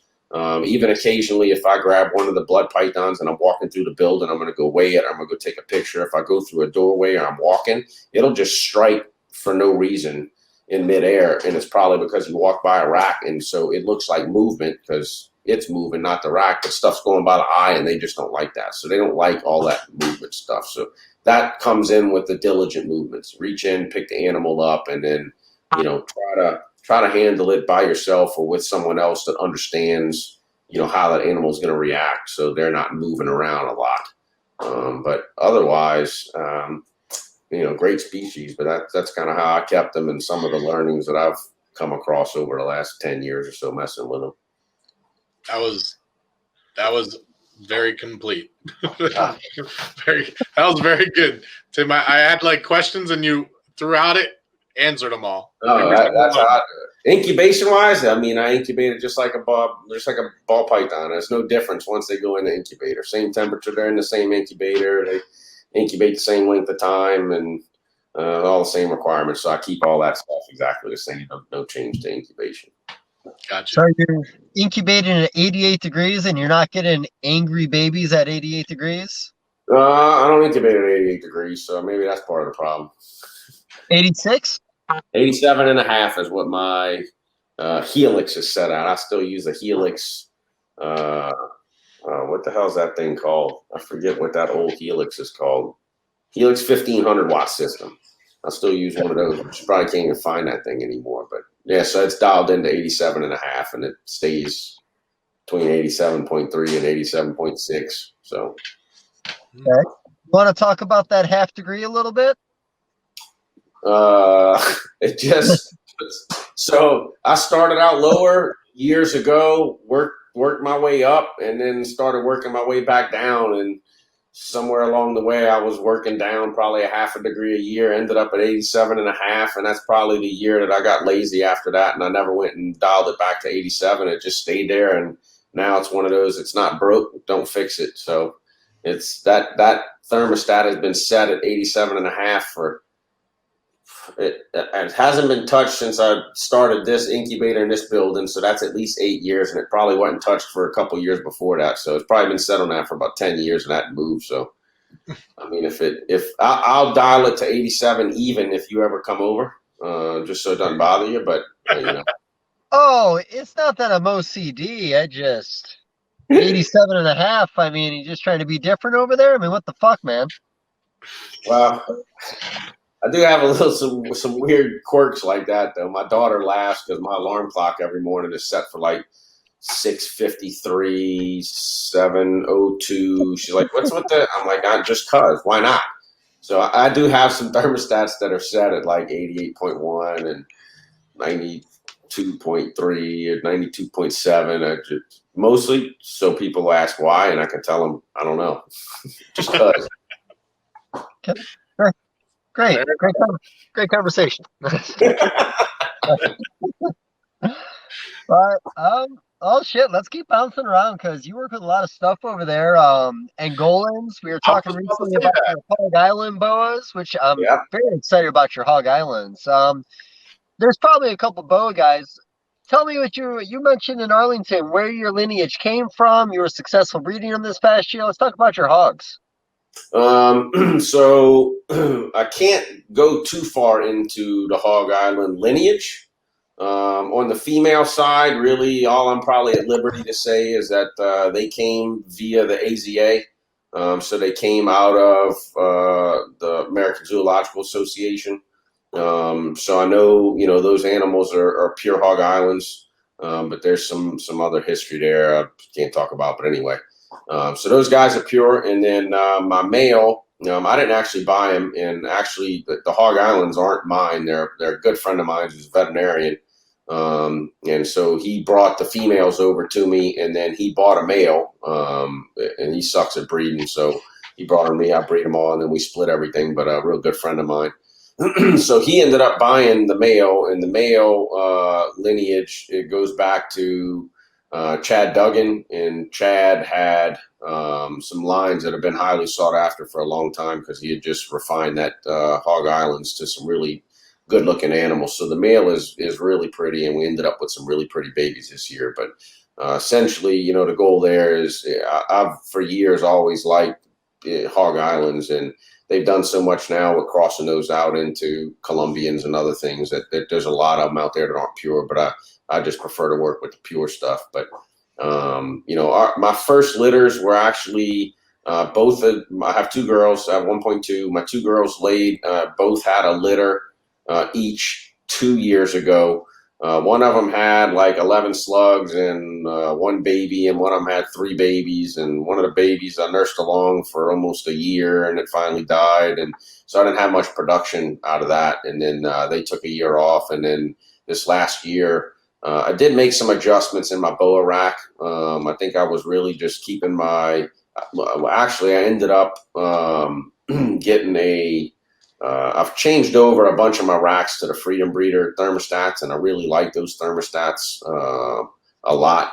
They do have dual zones on them. So I've got one on my boa rack now, and actually the top of the rack is the top 6 tubs is one zone, and I think the bottom, I don't know, it's like 1, 2, 3, 4, 5, 10 tubs, I guess, is another zone. So I keep the top tubs a little bit warmer, and I keep all the males up there so they have access to that heat year round. And then I keep the females a little bit cooler, and then I'll move them to something a little bit warmer. You know, if I'm knowing that they've ovulated, I'll move them around. So I made a couple of temperature adjustments. I think that helped. I introduced the male in with the females a little bit more frequently than I had, and I think that helped. But this year ended up doing well. I was a little bummed on one clutch because our first litter this year ended up being like 13 or 14 slugs. That was the first girl that ovulated, and I could kind of tell further along in there that I look at her and I go, man, did she ovulate? I have to go back and look at the picture and convince myself she did. And so lo and behold, she kind of lost that pregnant look because she wasn't developing anything. So she spit out a pile of slugs, but the second girl ended up spitting out 19 babies and no slugs. And so that clutch was phenomenal. I was super excited with it. The animals are really good looking. And we sold quite a few of them already. I just listed the rest of them up. Matter of fact, in the last week, haven't put them anywhere on Morph Market. So I'm still and that's my process for anyone that is listening or wants to know. I take forever to get anything posted up for sale, but when I do, I put it on my website, and then I do bulk uploads to Morph Market. So there'll be stuff sometimes on my website for 4 or 5 days to a week. And like this week, I probably won't get anything on Morph Market because I'll just focus on putting it all on the website, and then I can just generate one bulk upload sheet from the website once it's all on there and go put it on Morph Market. So it tends to trail about a week getting over to Morph Market. But I got a bunch of the Hog Islands put up this week on the website. But yeah, that's a species I really like, that boa. Never been a big boa guy. Matter of fact, this has been probably my most successful year of boas ever. I did get, there was the big, huge Nicaraguan craze in the mid-aughts, 05, 06, 07. It was a huge craze because it was a tiny boa that you could put in a ball python tub. So everyone went down that road. And so sure enough, I ended up buying 5 or 6 farm Nicaraguan females from Ben Siegel in Daytona that year, which there was a line at this table. And matter of fact, I remember I was second in line and there weren't many animals left. And the guy behind me said, I'm buying whatever you don't. And so the first 3 people in line, the guy in front of me, and the next guy were the only one that got Nicaraguans. They were sold out. And that was Friday afternoon. But so I had the Nicaraguans I did okay with for a couple of years. And they're kind of nasty little things, and then they kind of tailed off. People didn't like them near as much, and so I still have my Nicaraguan motley male and one of the original females I got from Ben. She's 14 years old now. She's for whatever reason a nice Nicaraguan. I sold all of them off and kept her because she was nice, and I bred them and actually thought she was pregnant this year, but didn't get anything from her yet. But now all of a sudden she just stopped eating, acting like she's pregnant. So I don't know. I'll keep watching her. But outside of those, I was never a boa person. But the Hog Islands, I've always really liked the Hog Islands. I've always Sean used to have some Peruvians, BCCs that were Iquitos, and Peru doesn't export anything anymore, so it's hard to get a hold of that stuff. But I did get a pair of Peruvians that were gorgeous. My male rolled on me at 3 years old this year for no reason. So now I got a big giant female, and I got to go find another male. I think I might have located one. Then the Hog Islands I always liked, and then a few years ago, Adam Cheslow was wanting to do some trades. Me and Adam have traded his antique ball python stock for years, and he wanted some stuff, and he didn't have anything I wanted, but he had an opal diamond, which is a sharp albino blood BCI, KSA Colombian, because the blood stuff is Sonoran, if I remember right. But he had one of those on his table, and I thought it was awesome. So I ended up getting a pair of double hats and then a het pos hat female from him. And so those just produced for me this year as well. That was really exciting. But that's about the extent of my boa stuff. So I'm far from a boa breeder, but it's one of those, like, I like this, so I got that, and I like that, so I got that. The only other one that's really been on my list that I've been wanting to get, and I had a conversation with a gentleman this year in Arlington, and may have potential source, maybe get some animals, but I've loved Nebulosa, clouded boas, for years. You can't find them hardly at all anymore. They're near impossible, and a bunch of people think they're ugly, but I just always thought they were really cool. So it's the only other boa species really I want to get my hands on in the near term. Yeah, cloud boas are always really unique. I think in some of the original boa books you could buy in a pet store, there was a picture of a cloud boa in the back, and it was the boa and ball python, or the boa and python Bible. I can't remember the exact name of the book. It was a blue cover book with the Woma python on the front, I think hatching out of an egg. Huh. But they have some unique pictures of the cloud boas in there. But tell you the truth, outside of Vin Russo, I don't know anybody working with cloud boas. I heard a lot of people were unsuccessful with them. I heard there was a fallout on some of them. Like you said, virtually non-existent. Yeah, I know success has been a tough one. I don't know. They're not, no one's really dialed in exactly how to breed those things consistently. So that's part of probably the reason why they've fallen off. And I don't think they're getting, they're not importing any. So right now that's why numbers are really low. So, but they're cool. That's the only other one. It's one of those, again. I'm not a huge boa guy, but I like what I like, and I'm gonna get it for me. But it's one of those, I think, if you really like something and you just follow that passion and what you like, you'll end up being the guy, whether you want it to or not, that's the go-to for that kind of stuff. I mean, there's numerous species I have that I got from the go-to guy for whatever, and it's some little species, but that's just what they do. So really, anyone, I think, can benefit from the advice that, hey, if you just really like something, do it. You'll be successful at it. You'll do good at it. You'll be the guy that's known for that if that's what you like to do. So I never sweat getting anything I get, and I'm really getting it for me anyway. And just sometimes climb the mountain and make it to the top, and get a new species, keep it alive, get it to breed, get production, then hatch babies, then get them to eat, and see the cycle all the way through is half of the reward, which is one of the projects I got right now is kicking me in the ass. I can't get the last step done. Having some problems.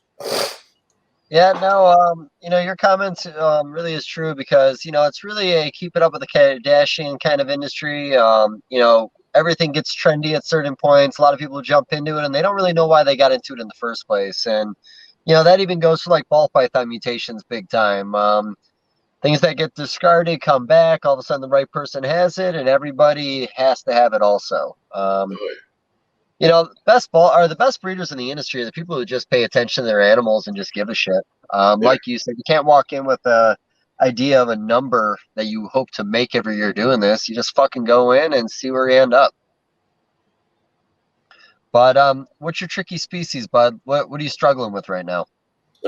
Louisiana milk snakes. So this, I've loved that species, and of course I'm in Louisiana, and so a ton of the local people and a bunch of my friends all around here. Someone will end up with Louisiana milk here or there, and you try to get it off of them, and they tell you no, they're going to breed it, and you never see anyone breed it. And so anyway, lo and behold, probably about 6 years ago, I'm at a show.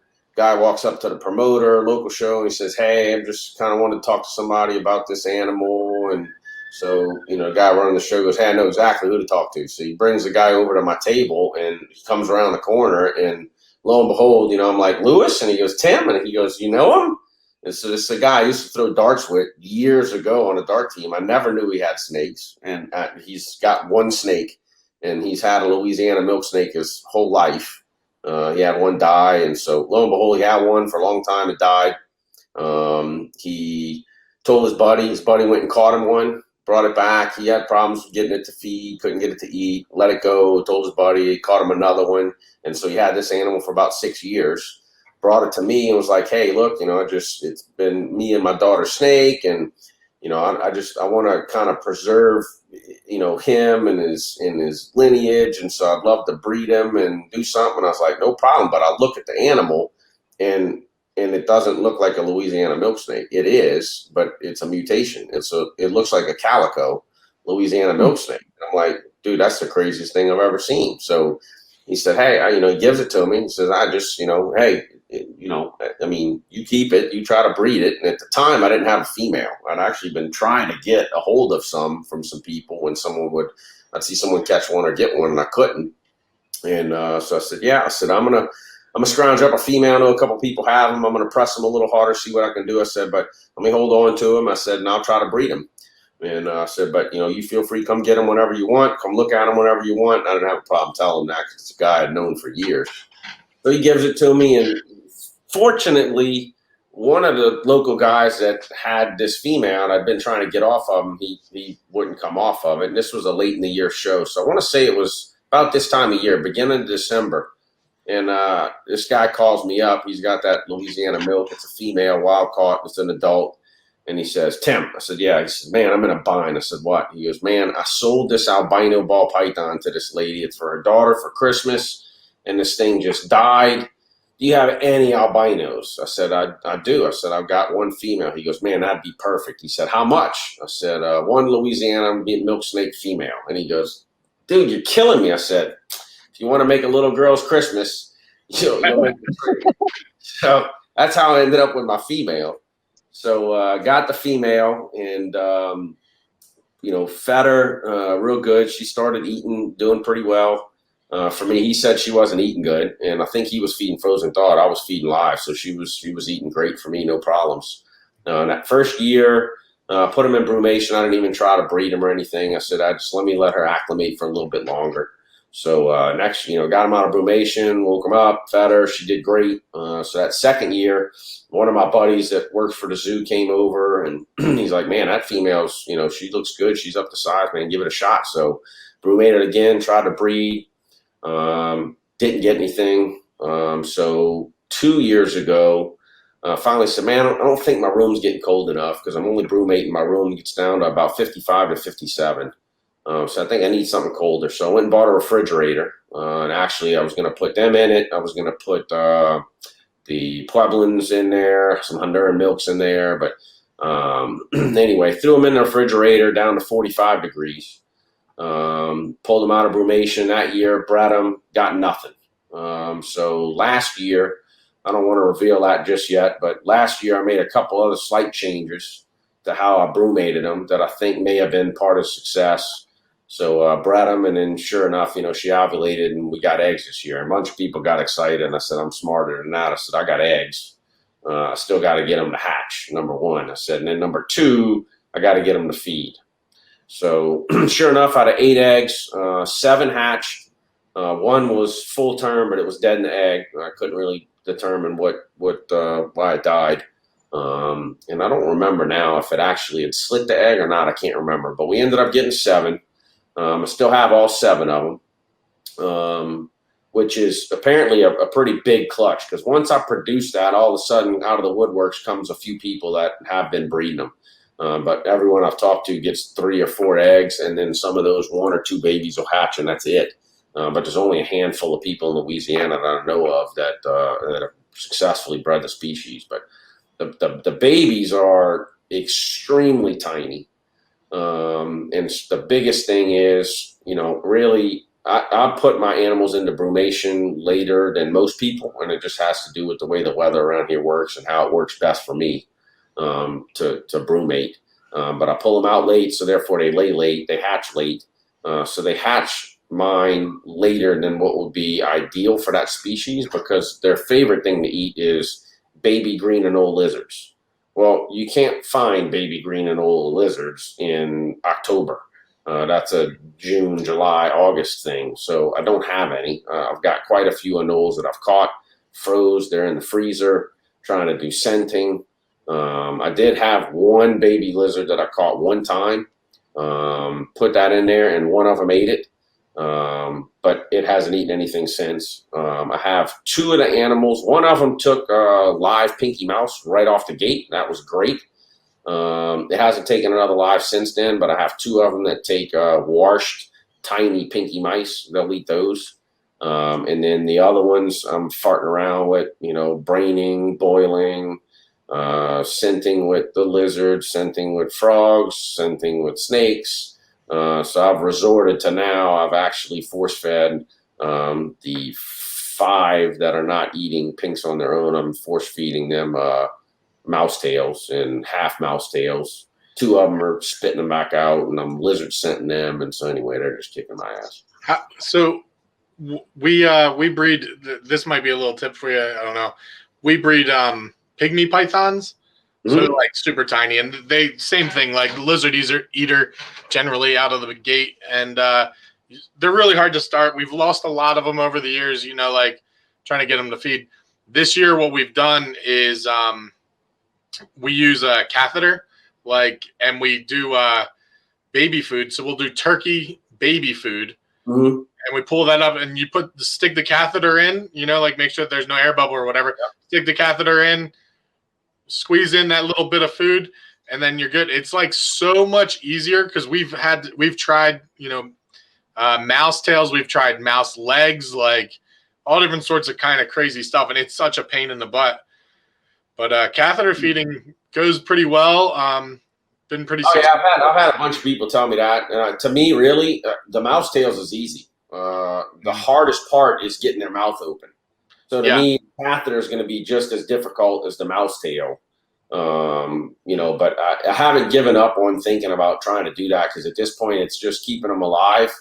If I can keep them alive until, April the next year, then baby anoles are going to be everywhere, and I can go catch baby anoles.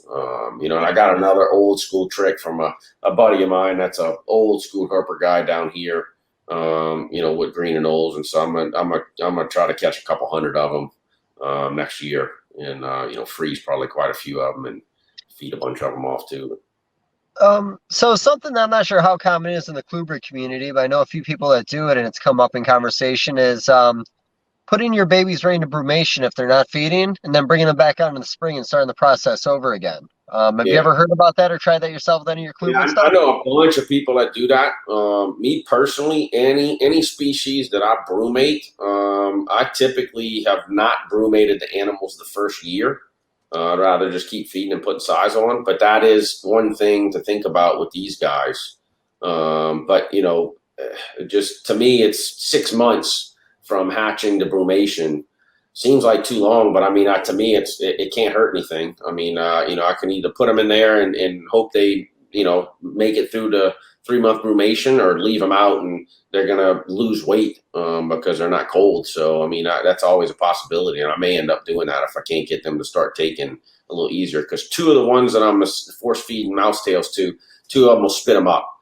Even if I get the whole tail in their mouth and then push it a little bit back towards where it's in their throat and their mouth's closed, 2 of them are still spitting them up. The other ones are keeping them down. So I have 2 that I'm kind of concerned with.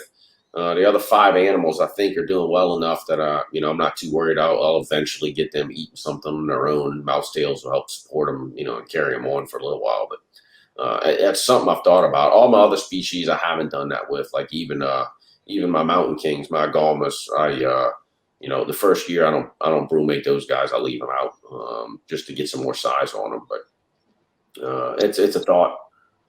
Okay. Yeah, that catheter feeding, they can't upchuck anything because of it's like a mush, Yeah, right. Yeah. Because we were having the same thing. Nothing worse fighting with a really tiny snake, putting a mouse tail in there, and then takes you 15 minutes maybe to get it all said and done, and then it comes back up, and you're like, "Are you kidding me right now?" Oh yeah. So in the babies, did you see anything with the calico look to them like the father? Nope, unfortunately, nothing. They all look like pretty normal. So it's either recessive or it's not genetic. So I don't know. We'll see. But I had a bunch of people want to buy animals, and at this point, I pretty much told everybody, hey, it's my first year. That I can't even promise you I'm selling you something's going to live. I don't know what's going to live. So I'm just keeping everything. We'll see how it all goes, and if I get some more production next year, maybe. But so at some point, I'll be breeding offspring back to parents and offspring back to offspring and see if we can't still flush out the gene and see if it's a gene, because it's really cool looking. But Well, again, with it being unseen, but just, based it on you calling it a calico, I mean, even with the retic project for calicoing, I think it takes 2 to 3 years before you really see the calico markings coming in on a lot of these retics with size. Could be the same deal with these guys. Might just have to put some size on them. I'd have to go back and ask Lewis, because I asked him the question and I can't remember. But he got that animal as a baby, wild caught. And I asked him if it looked like that or changed into it. And I cannot remember his answer now, but I could have sworn I remember him saying it looked like it. But, calico, I'm not saying calico and ball pythons or retics, they don't have pattern.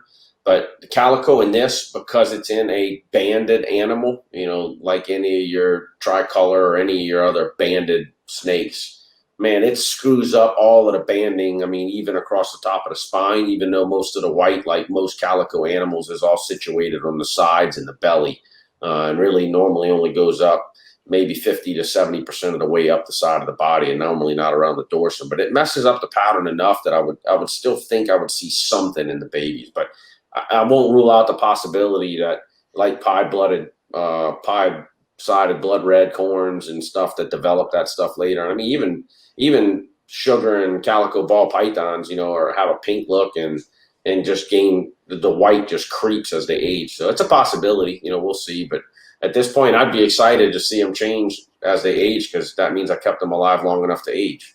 So I'll take it. Yeah. Call that a win, but. No shit, man. I mean, colubrids, everything's fucking recessive. Like, there's very few colubrids that have any codoms going on, it seems. So that's not far-fetched to think a calico couldn't be a recessive in a colubrid project. So, yeah. We'll talk to you in 10 years about it. Hopefully you can give us an answer by then. Yeah, no, I'm thinking hopefully so. Now that we'll see. If I can get production again next year, I think I might have the breeding thing dialed in. So if I can get these things eating, I think I can probably get them breeding in 2 or 3 years. And the other factor that is, I keep telling everybody is, Louisiana milks and any species, it's not unique to that, but any species at all. If you bring in wild caught animals, it is difficult to get them to breed. I mean, we're seeing it in bull and eye. And I expect that bull and eye are not that difficult to breed. And I hope somebody doesn't kill me or shoot me for making that statement. I don't think they're that difficult to breed when you start breeding captive bred animals. So once they get somebody that starts breeding those, the first 1 or 2 generations of captive bred, I think we're going to start finding that breeding is going to become a little bit easier with the species. It's just like ball pythons. If you go talk to anybody in the 80s that was trying to breed a ball python, it wasn't easy to do. I mean, now you barely have to have a 12 IQ to get them to breed. So, captive bred makes a big difference. And then once everyone's actually learned all the little tricks, it makes a big difference. So I got some of the tricks in there with those animals, but I think as we get more, further down the generational captive bred line for the Louisiana milks I'm working, I think A, they're going to get a little bit easier to get started feeding, and B, I think they're going to be a little bit easier to breed. So it'll be interesting if we can establish a small colony of captive bred stuff, because one of the big things that pushed me into wanting to try to get those to begin with is, my local zoo wanted some animals probably about 5 or 6 years ago. And if anyone that's dealt with any zoos, the only way zoos can buy animals from you is you either have to be an AZA member or you've got to be what they call non-AZA accredited. So I went through that non-AZA accreditation process. It takes quite a while, but the zoo had actually told me, hey, we want some Louisiana milk snakes. And of course, any of the zoological associations want animals, they have to have provenance. So you can't just go catch a wild caught Louisiana milk snake and bring it to them. They can't take that. So it was, hey, if I can captive breed some stuff, I'll try to get y'all some animals into the project. So that was how I first started down that path. But then, Lewis brought me this cool looking mutation. I thought that was cool on its own too. So I got to bundle in, hey, maybe I can prove out a cool mutation and breed something that I kind of always wanted to. And it's always been that, snake that everyone in Louisiana really likes it because it's a really pretty snake. They stay small. They're really unique. They're cool. And they're one of those really elusive animals. So everyone thinks they're rare. You just don't find them that often. Where you're going to catch them is not easy to get to. A lot of people I know that have their honey hole spot you got to get to by boat. It's a cool little species. And so it's neat, especially being from here, just being able to breed that and then maybe get some to the zoo and whatever. But so it's a fun thing. I'm never going to make a fortune off of that, but it's fun. And then just being able to tackle that feeding problem and being able to say, hey, success, I got wild caughts. I finally got them to breed. I got eggs. I got babies. I got them fed. I grew them up. I got F2 generation. I mean, that's just cool to watch that whole process go all the way around full circle. So that's half of that fun for me, at least on that. And some of the other species I deal with too. So this might be. Oh, we got going again. Yeah. It was your fault last time.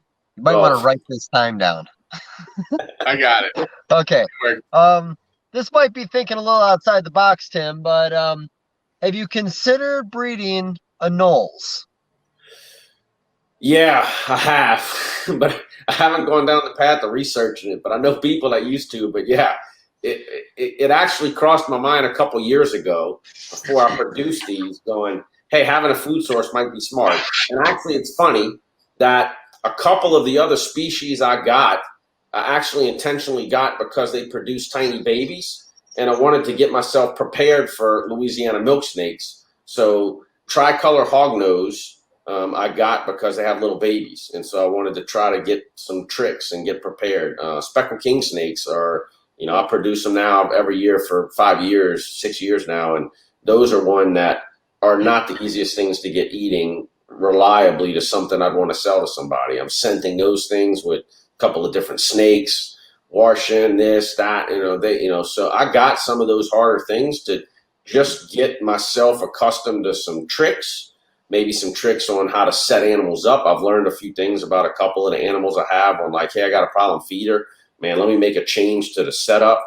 And it's got them to feed, or, all the little tricks that old school colubrid people know, and a bunch of the gray bands and those guys know it, braining pinkies and boiling pinkies and washing them. So now my first go-to trick when I have a problem, I feed everything live right out of the gate. That's because it's the easiest thing for me, and it's easy.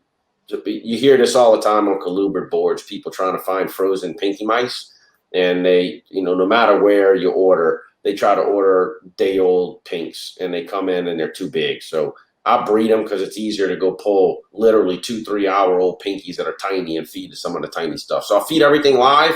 After about 4 weeks, if I got something that's not eaten live, my next step in the process is frozen thawed, but I don't even go just to frozen thawed. I do what I call washed frozen. So I actually pull them right out of the freezer for tricks that are people who listen. Pull them right out of the freezer. I get a big wad of Dawn soap in my hand, lather my hands up until it's just a big white mess, put those frozen pinks in my hands, lather the shit out of them, rinse them off under the water, and then lay them out on the heater to warm up. And they're unscented. There's no scent left on those things. And I actually, from that point, I won't touch them at all either. I'll either put on a glove or I'll use hemostats and then drop those in. And 50 to 60% of my speckled king snakes that won't eat anything, they'll take that the first time they see it. One of the Louisiana milks took one of those the first time it saw it. Wouldn't eat live, but the first time it saw a washed pink, it took that. And then, slowly I'll go from that wash. I'll start trying to drop back in an unwashed one. I'll get lazy 1 week and just go, let me throw it in there and see who will eat it. Fortunately, normally, whoever doesn't eat it, if I got a big handful of pinkies that nobody ate and there's nobody to eat them, I normally have baby redfoot tortoises and I throw them in there, but I'm sold out of torch right now, so that don't work. I just got to throw them in the trash. But and then I'll try to work them back on the live. But that frozen is the first one. But there's a host of tricks when you start talking to old school colubrid people and how to do stuff. And so in preparation for Louisiana milks, because I knew they were difficult, I started getting some other difficult species, to try to help and teach myself on that. And 2 of the ones that I got that people said were difficult, I have 0 problems with. So those didn't give me any learnings whatsoever. One of them is variable king snakes. A bunch of people tell me they have problems with variable kings. This is my 3rd year producing them now. And every single one of them took a live pinky mouse the first time it was ever offered to them. Every one of them. So no problems there. And then, I don't do pygmies or anthills, but I do have spotted pythons. And I got a bunch of people telling me spotteds are notoriously hard to get feeding. I've produced those now 3 years in a row, and every one of them's eating a live pink right out of the gate. So, those two species, I messed around with bedding and how I keep them. Tricolor hogs the same way. My tricolors, I have no problems feeding those things. So I think some of it is the setup and not necessarily a food or food presentation. So I've made some changes, and the first thing I'll do if something doesn't eat is just change the setup. Give it a different bedding, make it a little drier, make it a little warmer, make it a little cooler, make it a little hotter, start playing with something. And a lot of times environmental impact, drives it more, I think. Do you know who Bill Stewart is? Ryan McVeigh's works with Ryan McVeigh. No, I know Ryan, but I don't know Bill. Yeah, so he's breeding. I don't know. Actually, I don't know if Bill. I'm sorry if you aren't telling people this, but he's breeding small lizards for feeders. Yeah. You might want to reach out to him. He's wealth of knowledge as well. Okay. You could definitely catch up with him through Ryan, but small lizards for feeders. He's working on that. Yeah. Deal. So what do you think if we took the iguana problem down in Florida and used that to start like a factory of iguana sausage for problem feeder snakes? Get after it. So I don't remember the name of the company, but I actually bought some of that stuff. There's a company, I could go dig it up. I got some still in the freezer, but I got 2 tubes of lizard juice. And you keep it in the freezer. And so it's a lizard juice, and it comes in a little bottle with a dropper on it, so you can drop that on pinkies. It didn't work well for me, but I got that. And they also had frog pellets, so they grind up frog and make little frog pills to feed stuff. And so I'd gotten those for the tricolors and some other stuff, and tried that stuff. It never worked real well for me, but I know they got a big client base, and I know they're selling that stuff. If you can do it with iguanas, I say game on, get after it. There's definitely a place for it. Worst case scenario, you can grind them up and make them into what they call alligator patties to feed alligators. I know you can do that because they make alligator patties out of everything. Yeah. Whatever you can scrape off the ground. So this company that you bought some products from, was that something created for the reptile industry, or is that something used for another industry? Really? It's created for reptiles. Fun. Yeah, nothing I've ever heard of before. Yeah, I have to go dig it up. I'll send you some info on it. It's pretty interesting. And then I had someone here not long ago email me and reach out. They were wanting to do a test with some kind of processed food for corn snakes. And I'm like, yeah, put me on the list. I'll set a clutch aside and feed them and see how they do. And then whatever, I never got contact back from them, but they were doing something similar to that. Like a reptile links, I know is one of them that comes to mind, that they made all kind of stuff for, I don't remember what they focused on, but they made all kind of stuff, reptile stuff for all kind of snakes. Yeah, I remember seeing their ads in all the old reptile magazines for years. I didn't know if they had fizzled or if they were still doing it, just not very mainstream. I don't know. If it's not on Facebook, man, it doesn't exist anymore. No, that's right. But go ahead, bud. I see your hand up down there. I was just, if you're about to change, it felt like you were about to change the topic. Oh, I was going to change that topic, but you go right ahead. I thought you were going to. So I did. So Tim, the first time that we really met was in Tinley, and it's been a long time. We bought a handful of snakes from you, and we were talking about the mystic potions and how your story with the mystic potions. So I don't know if you were like right there with the first person that made it, or like the second person that made mystic potion, but you told me the story. It was really interesting to me to hear how that all played out. I was wondering if you'd want to tell that story. And I know that you got upset with us. We did a mystic to a super Mojave and got 4 potions out of 5 eggs, and you were all like, you look like you're gonna throw something at me, but oh, I got my butt kicked on those, but yeah. So for the people that don't know, and he's not around anymore, but Anthony McCain actually was the first one that had mystics, and it's funny. A lot of project mystics are one, sulfurs are one. I had a project called Voodoo for a while that I spent years trying to prove, never could prove it in any direction, but voodoos, sulfurs, mystics, and sables. I all got all those projects by trading Axanthics for them, because I'd gotten in the Axanthic game way early on and nobody liked them, but people would trade for them, and so I was able to trade Axanthic stuff for all kind of shit. But so I ended up trading some Axanthic stuff to Anthony, got mystics.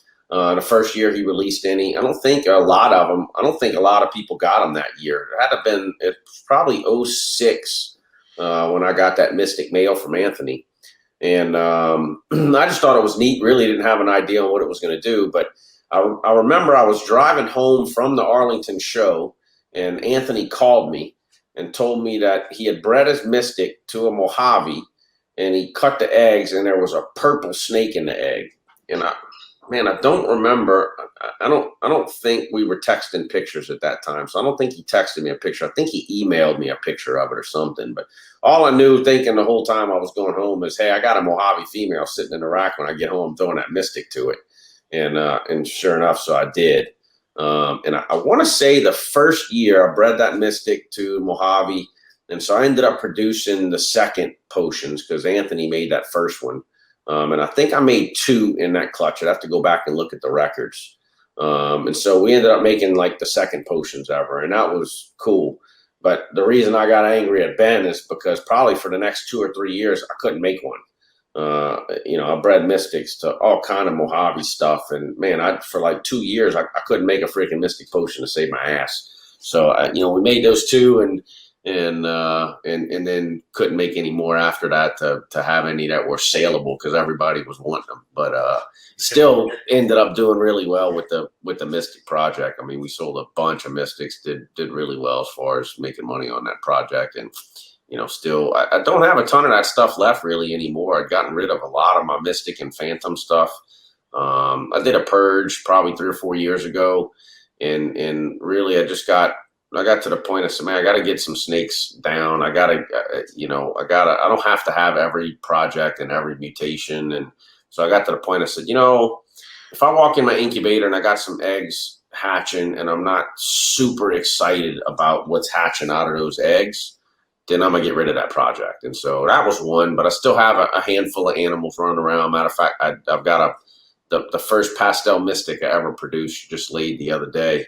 I think I bred her to a super orange dream sulfur. So that was going to be a pretty cool clutch. But we did really well with the mystic project, and there's still a bunch of cool stuff out there. I just don't do a ton with it anymore. But and I did just produced some mystic crystals and some red stripe mystic crystals just recently, because I had a red stripe mystic female that I kept. It was just a gorgeous animal.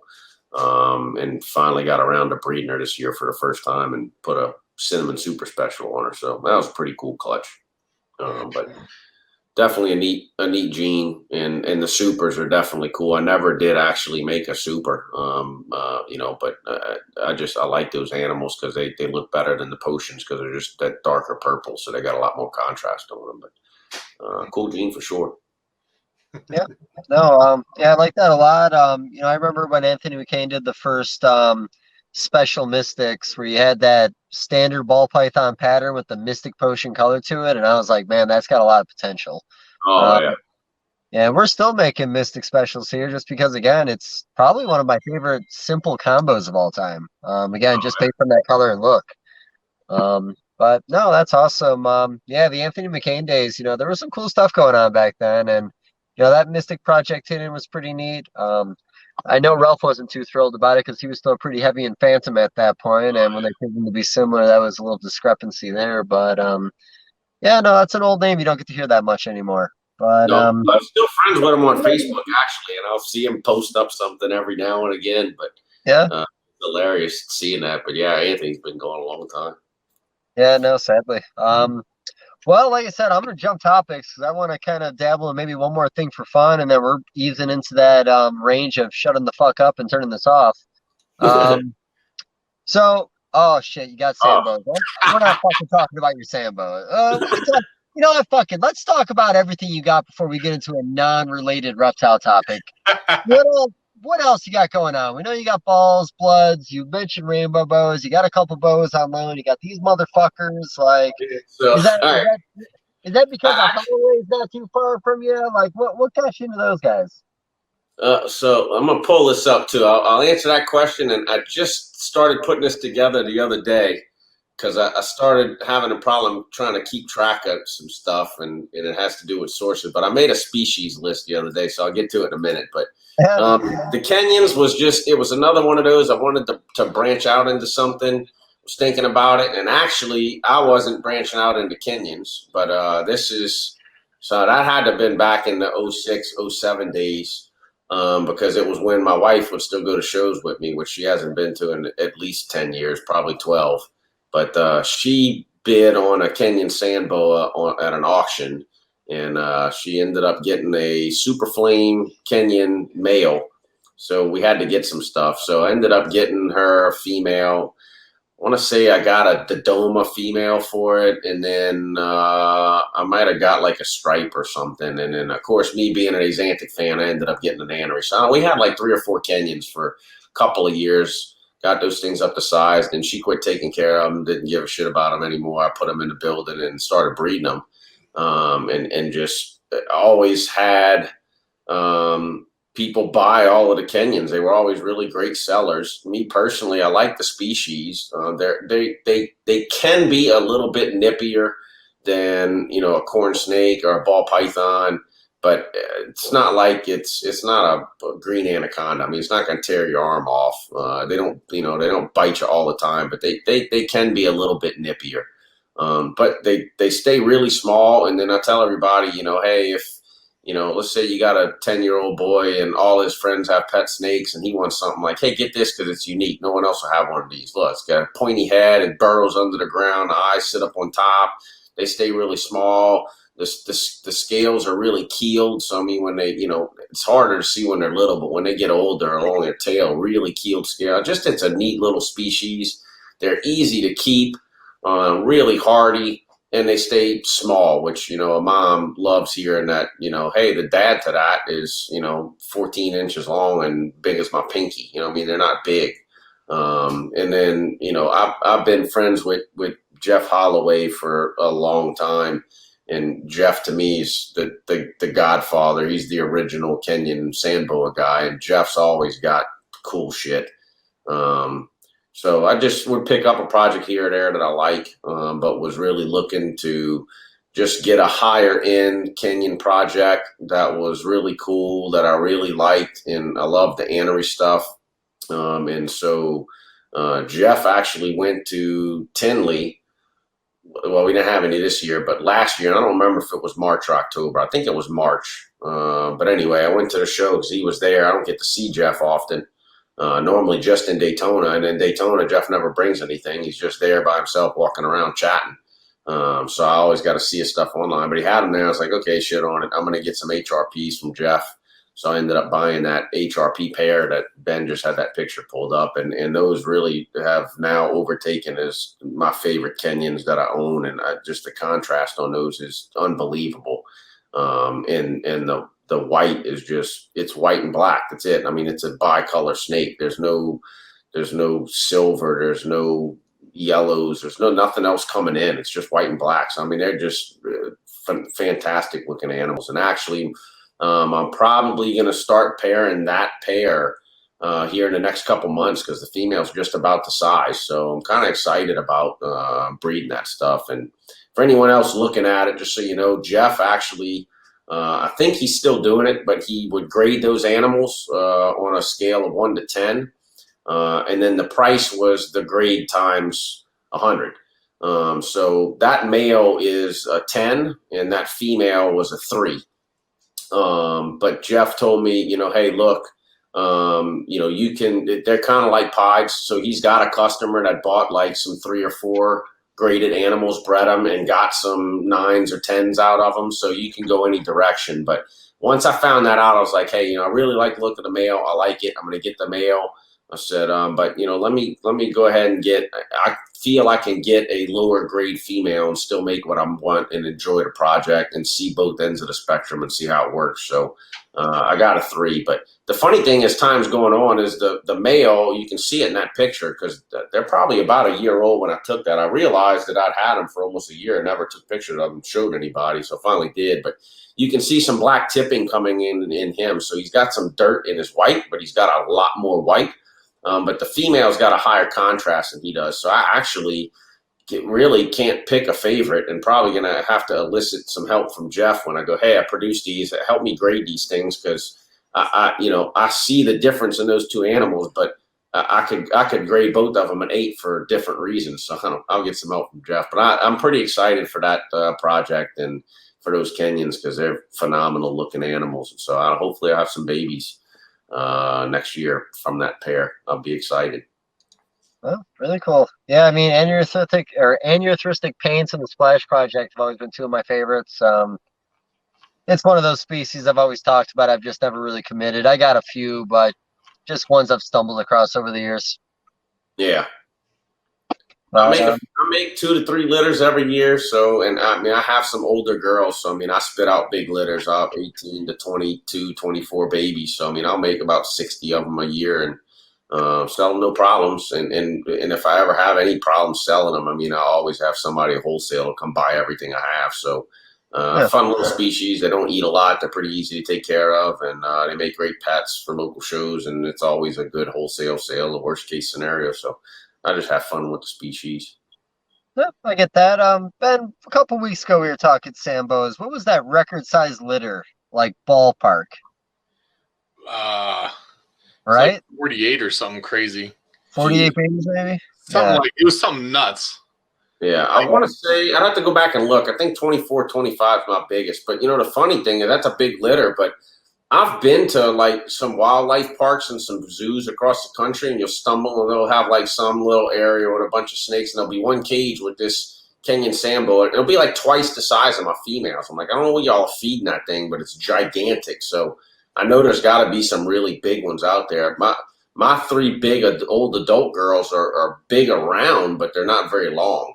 And when they're carrying 20 plus babies, I mean, they literally look like they're about to start splitting on the side. So I don't know how they hold anymore, but I don't know if I'd want to see a freaking 40 baby Kenyans. Yeah, that's one that's not easy to miss. Matter of fact, I came home from Chicago one time from Tinley, and I opened up one of my Kenyan tubs. And there was babies in there. And the only reason I knew there was babies in there is because there was like 15 shed baby skins in there. So she'd had them, and they'd been in there for like 2 weeks. I'd opened the tub 2 or 3 times, fed her, changed the water. Freaking, you know, obviously I didn't clean the tub or I'd have found them. But so they were born and shed and did everything. And I was like, well, this is kind of ready-made, because I just pulled them out of there and set them right up and fed them and then put them on the market in a couple of weeks. It was nice. Yeah, right. There you go, man. You probably remember the pictures on that I think Tracy and Dave put up years ago of like some of the giant Kenyans they had, and they had some pretty beastie sized Kenyans on the webpage back in the day. I want to say they were like as thick as your forearm, the skinny part of your forearm. Yeah.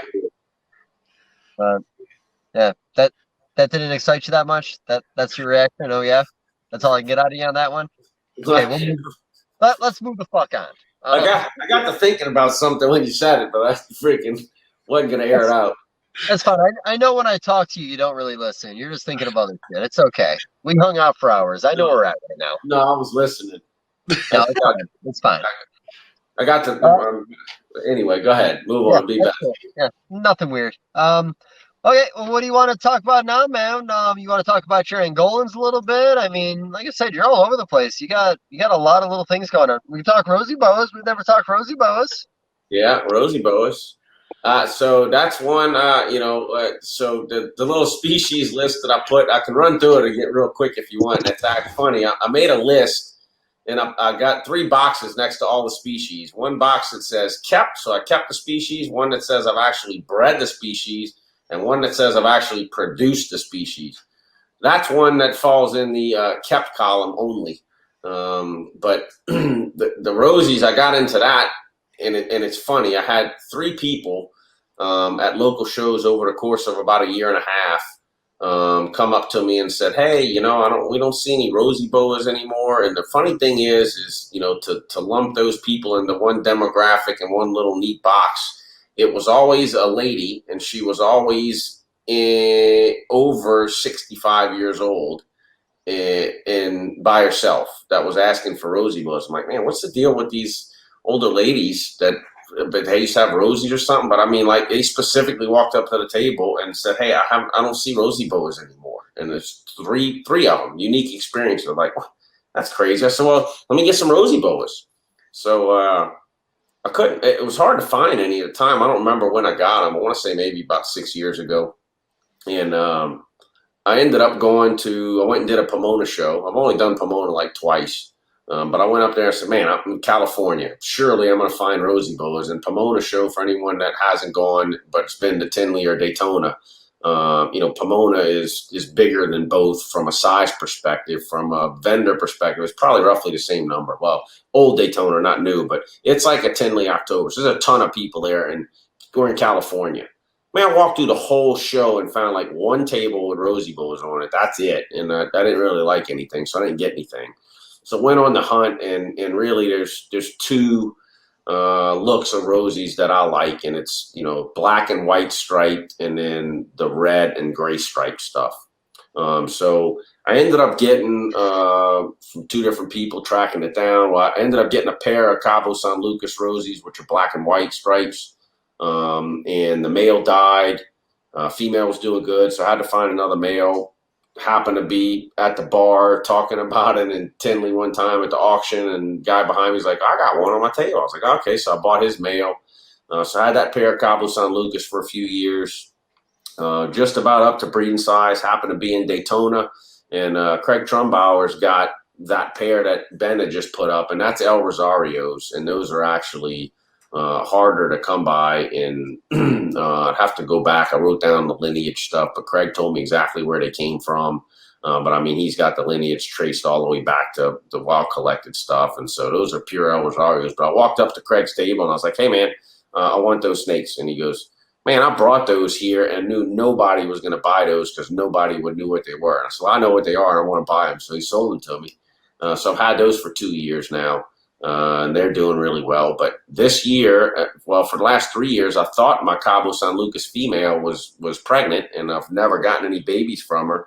And then this year, I thought she was pregnant, and she missed 2 meals and then rolled and died on me. So I don't have the female. Still haven't produced those. I may have bred them, but I've never witnessed copulation on them.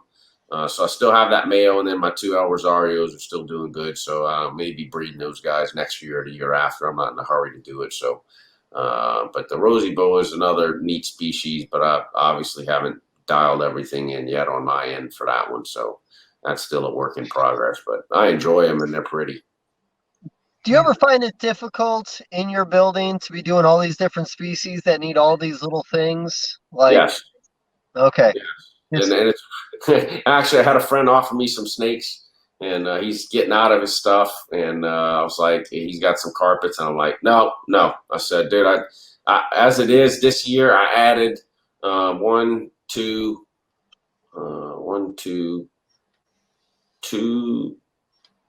species I can think of, or maybe it was 3. I don't know. I said, dude, I'm done. I'm done with the species stuff. I'm not doing that anymore. So it's finally gotten to the point I think it's a burden. Let me lock in on some of these other ones or figure out I don't like that one and get rid of it, or I don't know, something. I said, but I'm done right now for adding species. And one of the species I only added 1 animal, so I still have to go hunt up a few more animals to fulfill that. And the same thing with the other one. And so I'm done. But yeah, it's definitely difficult, and I haven't done the count this year, but real quick looking at that list, so I mean I can say start to finish since I've been in this, and a couple of these I've gotten out of the species, but there's 3, 4, 5, 6, 7, 8, 9, 10, 11, 12, 13, 14, 15, 16, 17, so 18. We've produced 18 different species, and that includes Gila monsters and some of the tortoises as well.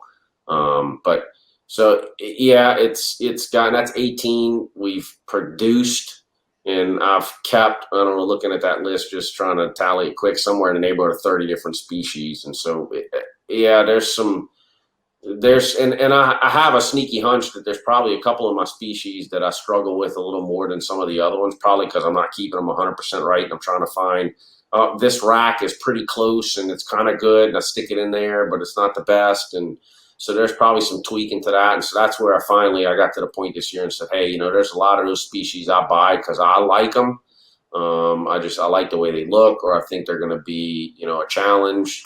And so I get them, and now I'm finally at a point I'm like, I really need to get some of that dialed in before I do it anymore. And there's still a couple that I got to last, 1 or 2 years that I still haven't even tried to breed. Like, I've got a group of diamond pythons, and I've wanted diamonds forever. And so, I got for people that don't know, I bought a group of diamonds, and they were, freshly born, freshly hatched, unfed. And I was like, it's no big deal. I'll figure that out. Well, lo and behold, they're not the easiest thing to get eaten either. So I ended up buying 7. I lost 1. All the other 6 are doing great.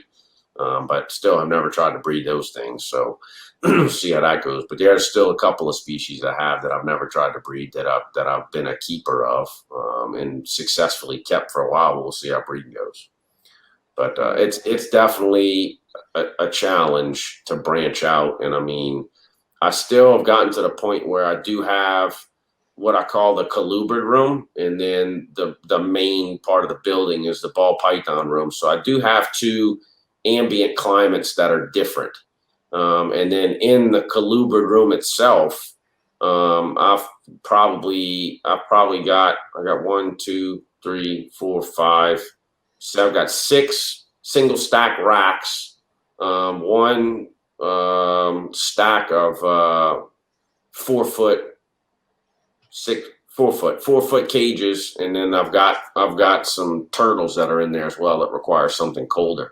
And so just with that, there's 1 4-zone thermostat, 1 single zone, another single zone, and 2 dual zones. So I mean, there's almost more thermostats than there are racks in there. And there's all kinds of temperature differences on the hot spots on those racks that range anywhere from 86 to 105 degrees.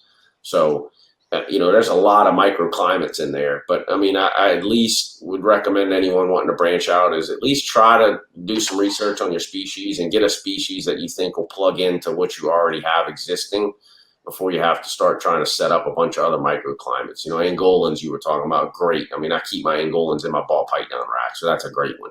And I think, you can make blood pythons work in there, just as long as you have a way to regulate their heat. But, on the hot side, or on the cool side, they'll go into a ball python room.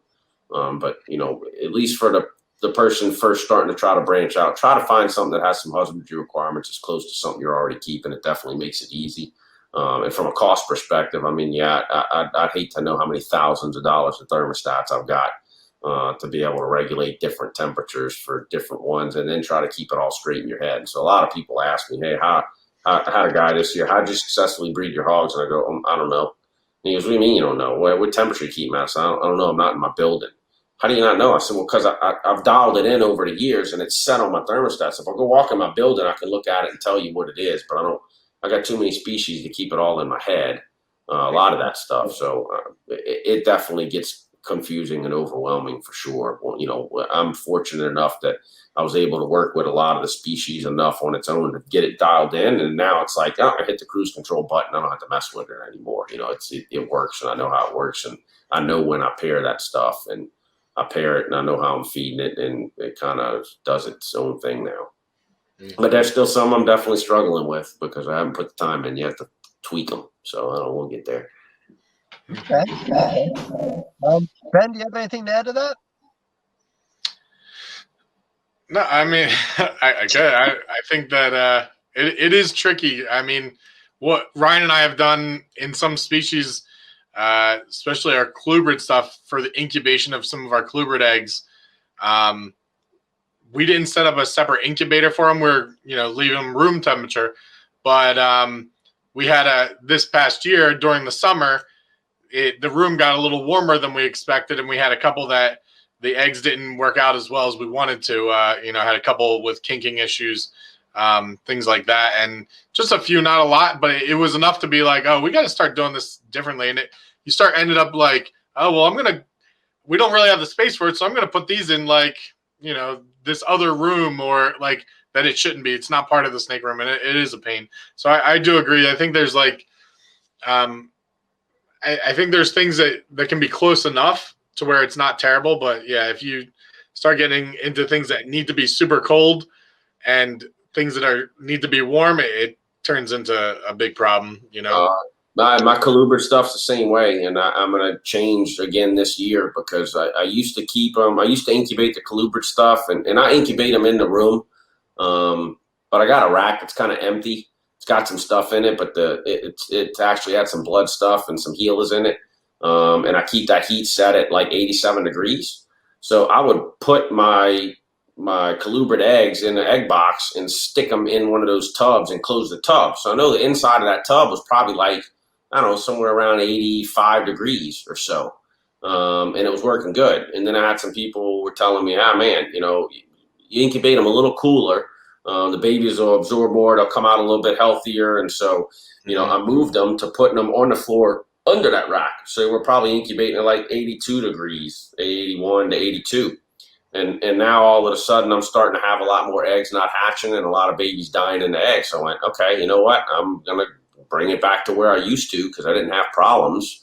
So I'm gonna warm those up a little. But I like you. I don't have a incubator per se for the colubrids, but I am keeping them in a room that I know is not really getting any colder than 82.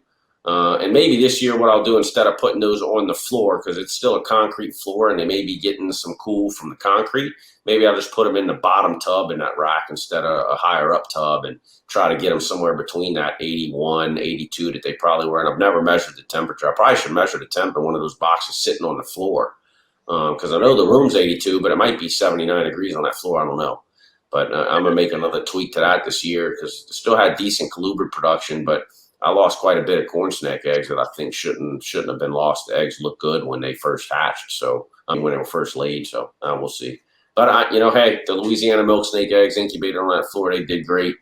Had a palmetto clutch, did great. All the speckled kings and variable kings did really good this year. They incubated on the floor down there, so they did good. Maybe I'll leave the kings down there, move the corn somewhere else. But it's definitely a tweaking game if you start dealing with a bunch of species. No way around it. Be prepared for playing with and really small tweaks. My understanding, I've never done it, but the green tree guys, it wasn't big tweaks they were having to make, but little tweaks throughout incubation to get higher success rates. So, what we may think is just a degree may make a big difference. Wow. That sounds like the kind of thing a guy who has his incubator set at 87.5 might say. Yeah, that'll work. I'd say that.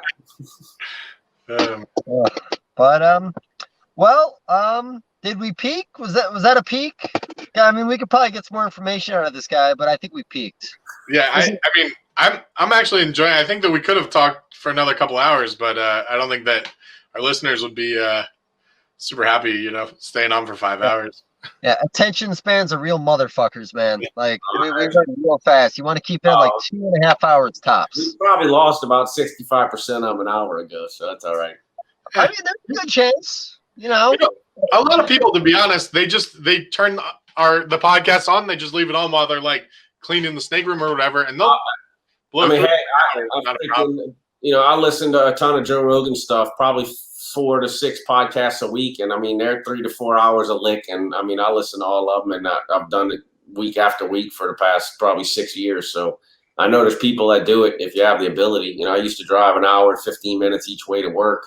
So I got in 2.5 hours of podcasting a day, and now I don't drive to work, but now I throw a podcast on if I'm sitting at my computer working, and I'll listen, and I'll have one on in the building sometimes while I'm running around cleaning snakes. So, yep. Some people take in long podcasts. There's no doubt. Absolutely. But if it wasn't enough, I'll come back. There's plenty more to talk about, so I can come back anytime. That's easy too. No, yeah, I'm all about that. I got a feeling we're gonna do a little group one sometime. I think it's gonna be me, you, Chad Halker, these guys, and we'll throw someone else in the mix. I'll have a drink and have a nice podcast together at a show. Oh yeah, I'm game for that.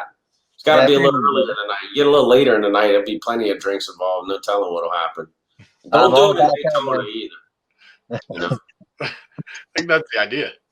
Yeah, right. Shit, I don't know. Normally, I didn't.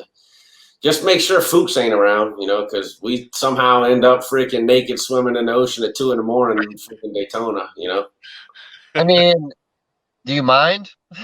No. I don't see the repercussion on this one. So you might have to cancel the video portion of it. Just leave it audio only. You know what? Ben is really good at editing. I'm sure he can add blurs to anything going on. So I'm not even worried about it. You know what we'll do? I'll just print out a blur, and when he's getting weird, I'll just stand in front of his wiener the whole time with the blur, so no one has to look at it. How about that? I'm willing to take one for the team. There you go. I don't know. Last year there was some chick standing up on the boardwalk, and dude, when Fuchs dropped trowel, his ass was so white. It was so dark, but you could see this white ass streaking back and forth across the beach, and this freaking poor girl's yelling from up on the thing. Is he naked? Yeah, he's naked. Don't worry about it. Be in the water in a minute. Wearing white shorts. Yeah. That's that Wisconsin ass, buddy. It doesn't see a whole lot of sun. No, never. That's why it's so goddamn white. It's freaking white as toilet paper. Oh man, awesome. Well, fuck. Like I said, I peaked, so I'm done. Yeah, this is really more about me than you at this point. Yeah, my whiskey's empty too, so I'm good. I'm good for your whiskey's been gone for a while. I got like one more sip of tea. That outrageously big cup of water is gone on Ben's side. So that's never happened before. You usually don't finish that thing. That's true. Yeah, but well, Ben, you're the best at sounding us off, buddy. Go ahead. All right. Thanks, Tim, again for coming on. We really appreciate it. There was actually a lot of good information there. You rounded out a lot of species that we haven't had on here. We haven't had blood python guy on, so that was really good. And so we appreciate you coming on. And if anybody's listening, or watching on YouTube, make sure you hit that like button, hit the subscribe, tell your friends, tell your family, and listen to the next one when we have it. Thanks, Tim, again, and we'll see you on the next one. No, appreciate it, guys. It was a blast. Yeah, and hey, everybody who's listening, we just started a Facebook page. I expect messages on there about the free shit you want to send me. And also, please follow. It means a lot to Ryan. It really does. It does for Ryan. It really does. I gotta go find it. I'll give it a thumb when I find it. I appreciate that. And then you're going to have to share it on your page and make sure your friends do the same. So, yeah, I'll do that. It's all about the networking. Hey, yeah, synergy, buddy. Synergy. Oh, yeah. All right, well done. Appreciate it, Tim. Thank you again, bud. Yep, deuces. Thanks, guys.